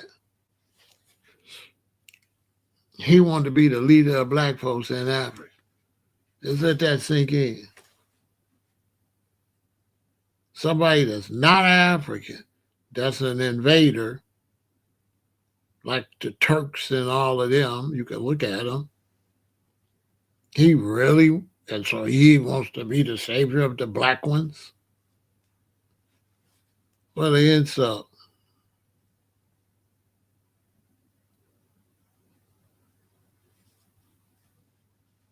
Yeah, so with the FBA, Elijah, we trying to teach that to our people. They not FBA yet.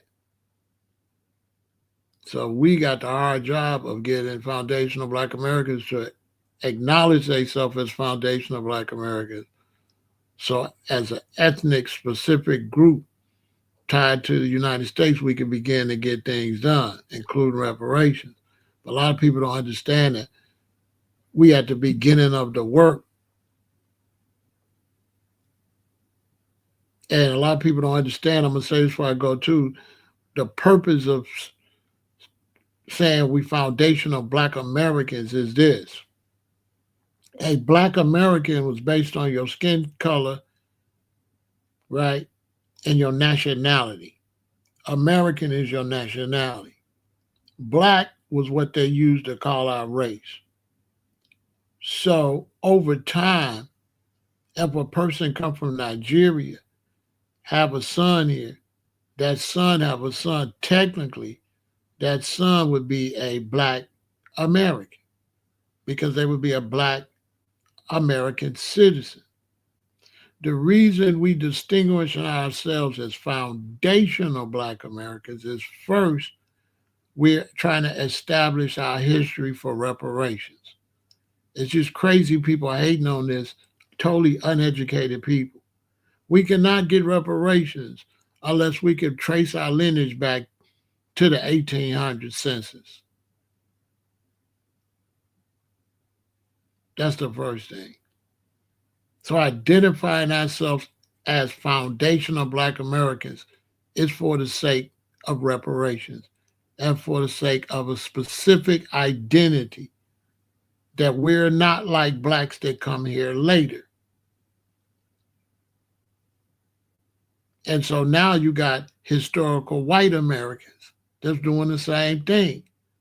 They want their lineage to show I'm a historical white American. My family go back to the 1700s. You might have came in the 1900s.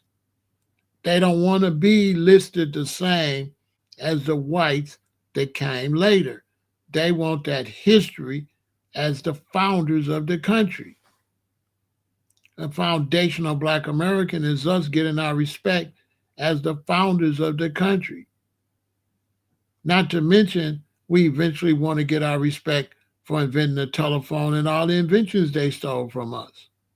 We invented much of this stuff that they went and made a patent office and stole all our inventions, stole all our work, stole all our free labor. And when we got ourselves together and got land and got businesses, they went and burnt that down after slavery. This is what a lot of Blacks, other Blacks don't be knowing what the hell they talking about. We pulled ourselves up after that. Like in Oklahoma, they went and burnt all that back down.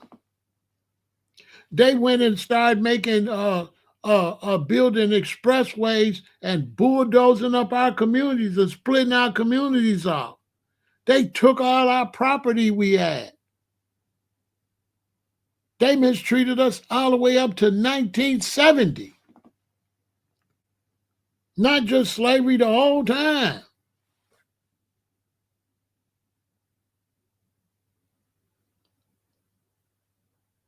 With eminent domain and all that. And so we feel like this. We got a duty to teach our children that and rally our troops. We don't want to waste no time explaining that to nobody else. That's why we FBA, that's why we circle in the wagons. Because we don't want to waste no time explaining that to nobody else. Our problem is our problem between us and white America. It ain't your business, really. Now you can learn about it, but you got to mind your business. You know, we don't want no Africans or no Koreans. Don't speak on our situation. Worry about your situation. Don't speak on our. Let we do what we do. Don't be telling us we got to lock in with no damn body. We got to lock in with ourselves. Period. This is all business. based on lineage, period. And if we go to Africa and we don't got no Nigerian lineage, we cannot lease no land no longer than 50 years. We can't get it for 100 years like a Nigerian. So for people to say we should separate ourselves, when I go to Nigeria, you separated. You a Nigerian.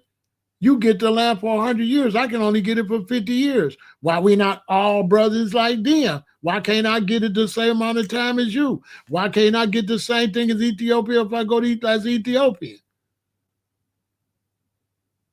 So it's all about we different when I come to Africa, but when we try to do so, you won't say we all the same. So we see blacks want to snake us. So we don't even want to really talk to you like that no more. Because we don't really believe other blacks got our best interests. I'm gonna just keep it real. We on our own. And then our people don't know nothing. So what you want us to do? Spend a lot of time trying to convince blacks all over the world, or try to get these GDs and BDs and Crips and Bloods in our own situation together? We got sexually transmitted diseases and everything going on. Like we got issues. We got to circle a wagon and deal with our issues. And anytime you got Africans come over here and try to steal the Essence Fest, try to disrespect us in our own turf, hell, you're lucky we doing it this way, because you're out of land for that. You out of land for that. That ain't making us respect no Africans coming over here taking the Essence Fest and trying to turn it African. All the years we put into that, and you want to come and you want to uproot our culture and stuff like that and think it's funny and get all on the internet. And to you Africans, get your people off the internet disrespecting Black Americans. What is you, crazy? Listen, African brothers, so get your people off the internet talking crazy. For the shorties here, pick up on that. Like, what's wrong with you? You're just putting Africans in danger.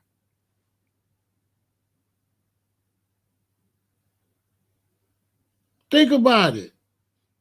I'm not going to get on here trashing Africans in Africa and Ghana, and there's Black Americans in Ghana, and I'm putting them in danger.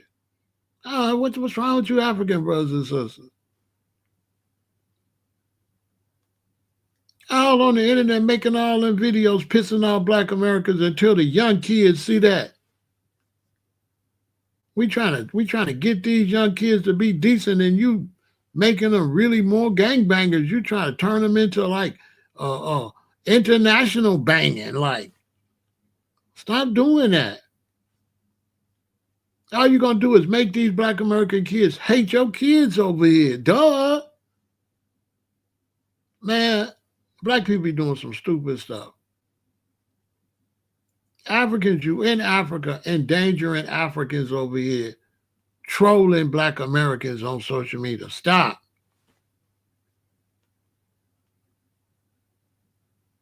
Stop. You Africans over there, tell them Africans stop doing that. Black Americans, don't you do that. Don't you do that, you know? Y'all just making a situation worse. Seriously, it's ridiculous. It really is ridiculous. FBA, stop talking to Africans. Let's just get together and do what we got to do. We ain't got to keep explaining nothing to them. They get in where they fit in. If they want to learn about it, they learn about it. But if we ain't just get off there and argue with Africans, we got to deal with these white people over here in this country and get what we going to get established. Africans ain't going to help us get it established. You know what I'm saying? So it don't make no sense to be on the internet trolling Africans. I don't agree with that. Let Tyreek handle that. I agree with Tyreek. I agree with Tyreek and what he doing with the tethers and stuff like that, because somebody got to shut their goofy asses down with all the disrespect. So I agree with Tyreek. Let him handle that. We all don't got to jump in that. You can go over there and support him, though. I definitely support him going at tethers and stuff. Somebody got to do it. We got to make it uncomfortable for Africans. We got to show them that ain't gonna work out good for you playing with us like that. We'll disgrace y'all. Like you got a big continent and stuff in the Caribbean now, but y'all ain't no match for us. When y'all gonna get that through your head? We run this. So I don't know what's up with that. You trying to go back and forth with us. But with all due respect, Africa too raggedy for y'all to be talking shit. Go sweep or something. Get that done, you know. And you over in Africa talking crazy to us, riding on Asians' motorcycles and stuff. You in Africa at the mercy of everybody is doing you over there. And you get on the internet talking crazy. Ain't standing on nothing. It's only 50 million of us and we doing better than a billion Africans. It's a billion of y'all. Y'all ain't standing on nothing. You don't even got no country unit, no continental unity. Get the hell off the internet.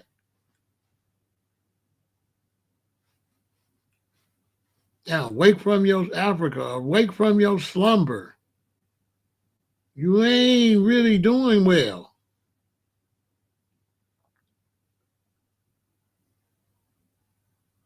You look crazy. Let me tell you something, and I'm going to end this. If you see black Americans dissing Africa, they don't look as bad as Africans dissing black Americans. That's Africa. So you're going to look at Africa as like the head. So you're not going to expect the mother or the head to stoop down like that. So Africa's going to always look worse doing that.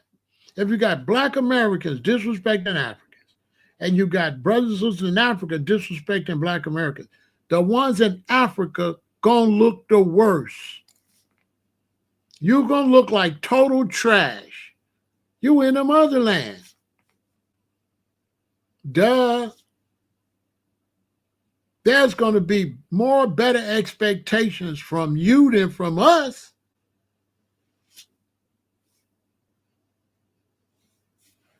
Am I lying? Am I lying? The biggest expectation on behavior is supposed to come from the continent. If you ask me, they're the ones supposed to be putting out the melanated dignity in the world. To me, the brothers and sisters in Africa are supposed to be promoting melanated dignity, supposed to be promoting melanated unity within the different countries in Africa and in the diaspora. That's supposed to come out of Africa. The billions supposed to be pushing the diaspora. Not no 50 million here. We only 50 million. How the 50 million is supposed to push diaspora love over the billions? Make that make some sense. Why you putting all that responsibility? We only 50 million. It's 200 million Nigerians. It's 4 times more Nigerians than it is black Americans. Why are you trying to put the responsibility on us for global unity when it's a billion of y'all over there?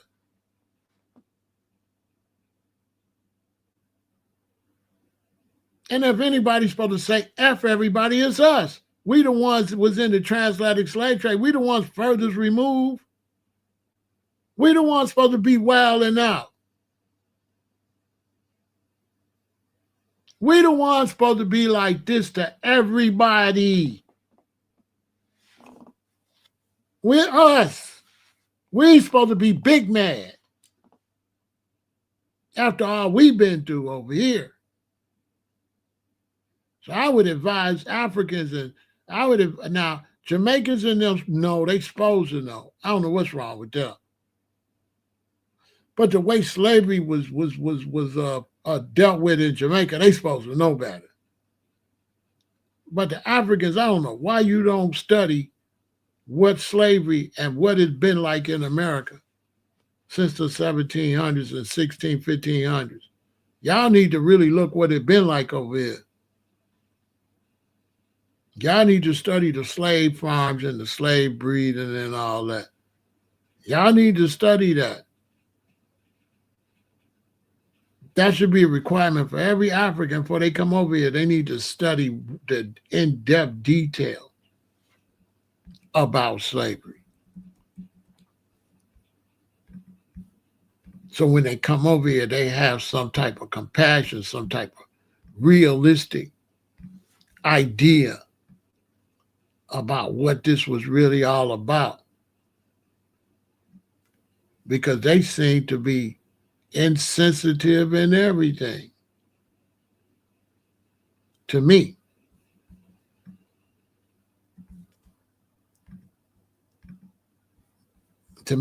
Africans, they're huge disappointment. Huge. Because they're supposed to know all of this stuff. They're supposed to know. And they're supposed to be working to unify the continent. They're supposed to be knowing this.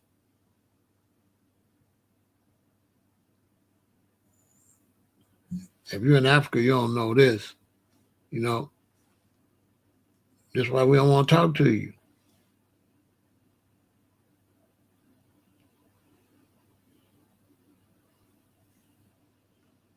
And we made it on our own. If don't nobody else congratulate us, we're going to congratulate ourselves. We're going to keep pushing. And we're going to continue to do great things. And we feel like ICE and all that, we think it's a good thing in the long run. It's going to wake black immigrants have to be woke up. They not in the real world no more. They gave the Haitians, they ain't making them leave today. They postponed it while they go through the court system. But I hope they put them out because they need a wake up call. You never miss your water till your well run dry. And when they get sent back to Haiti, they got to really look at themselves and say, did they really do the best they could when they came to America? Did they make the right ties? Did they deal with the melanated ones up here that would look out for them, or did they leave themselves to the mercy of people that don't look like them? If you left yourself all to the mercy of people don't look like you, hey, man, you ain't got nobody to blame but yourself. You should have locked in.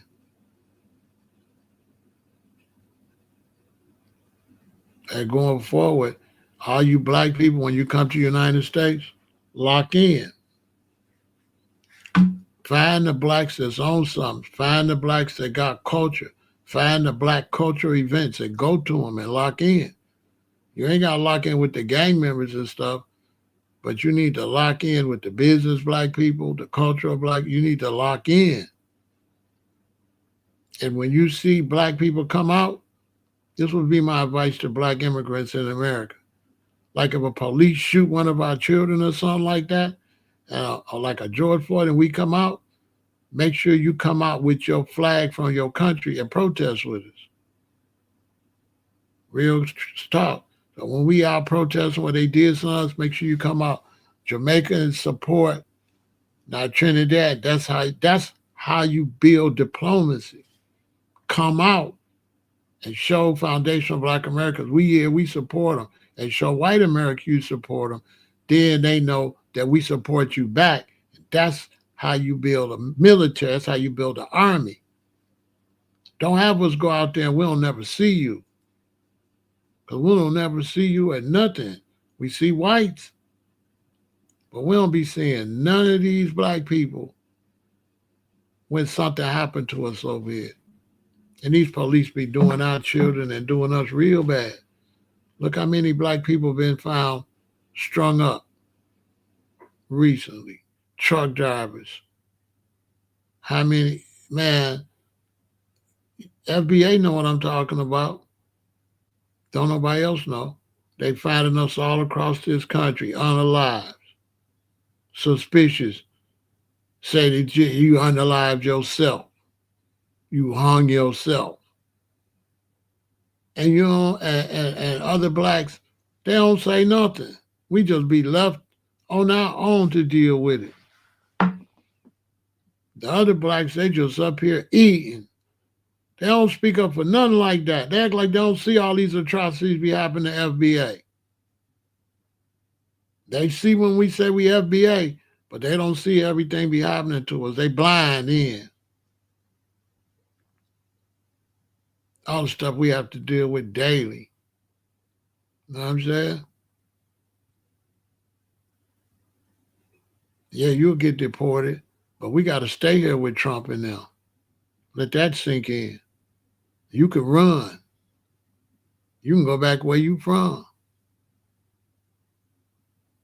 But we got to deal with Trump. We got to deal with all that. We got to deal with the Proud Boys. We got to deal with the KKK. You don't. You can go home. You can go back to Jamaica, Trinidad, the Virgin Islands, Nigeria. You can leave.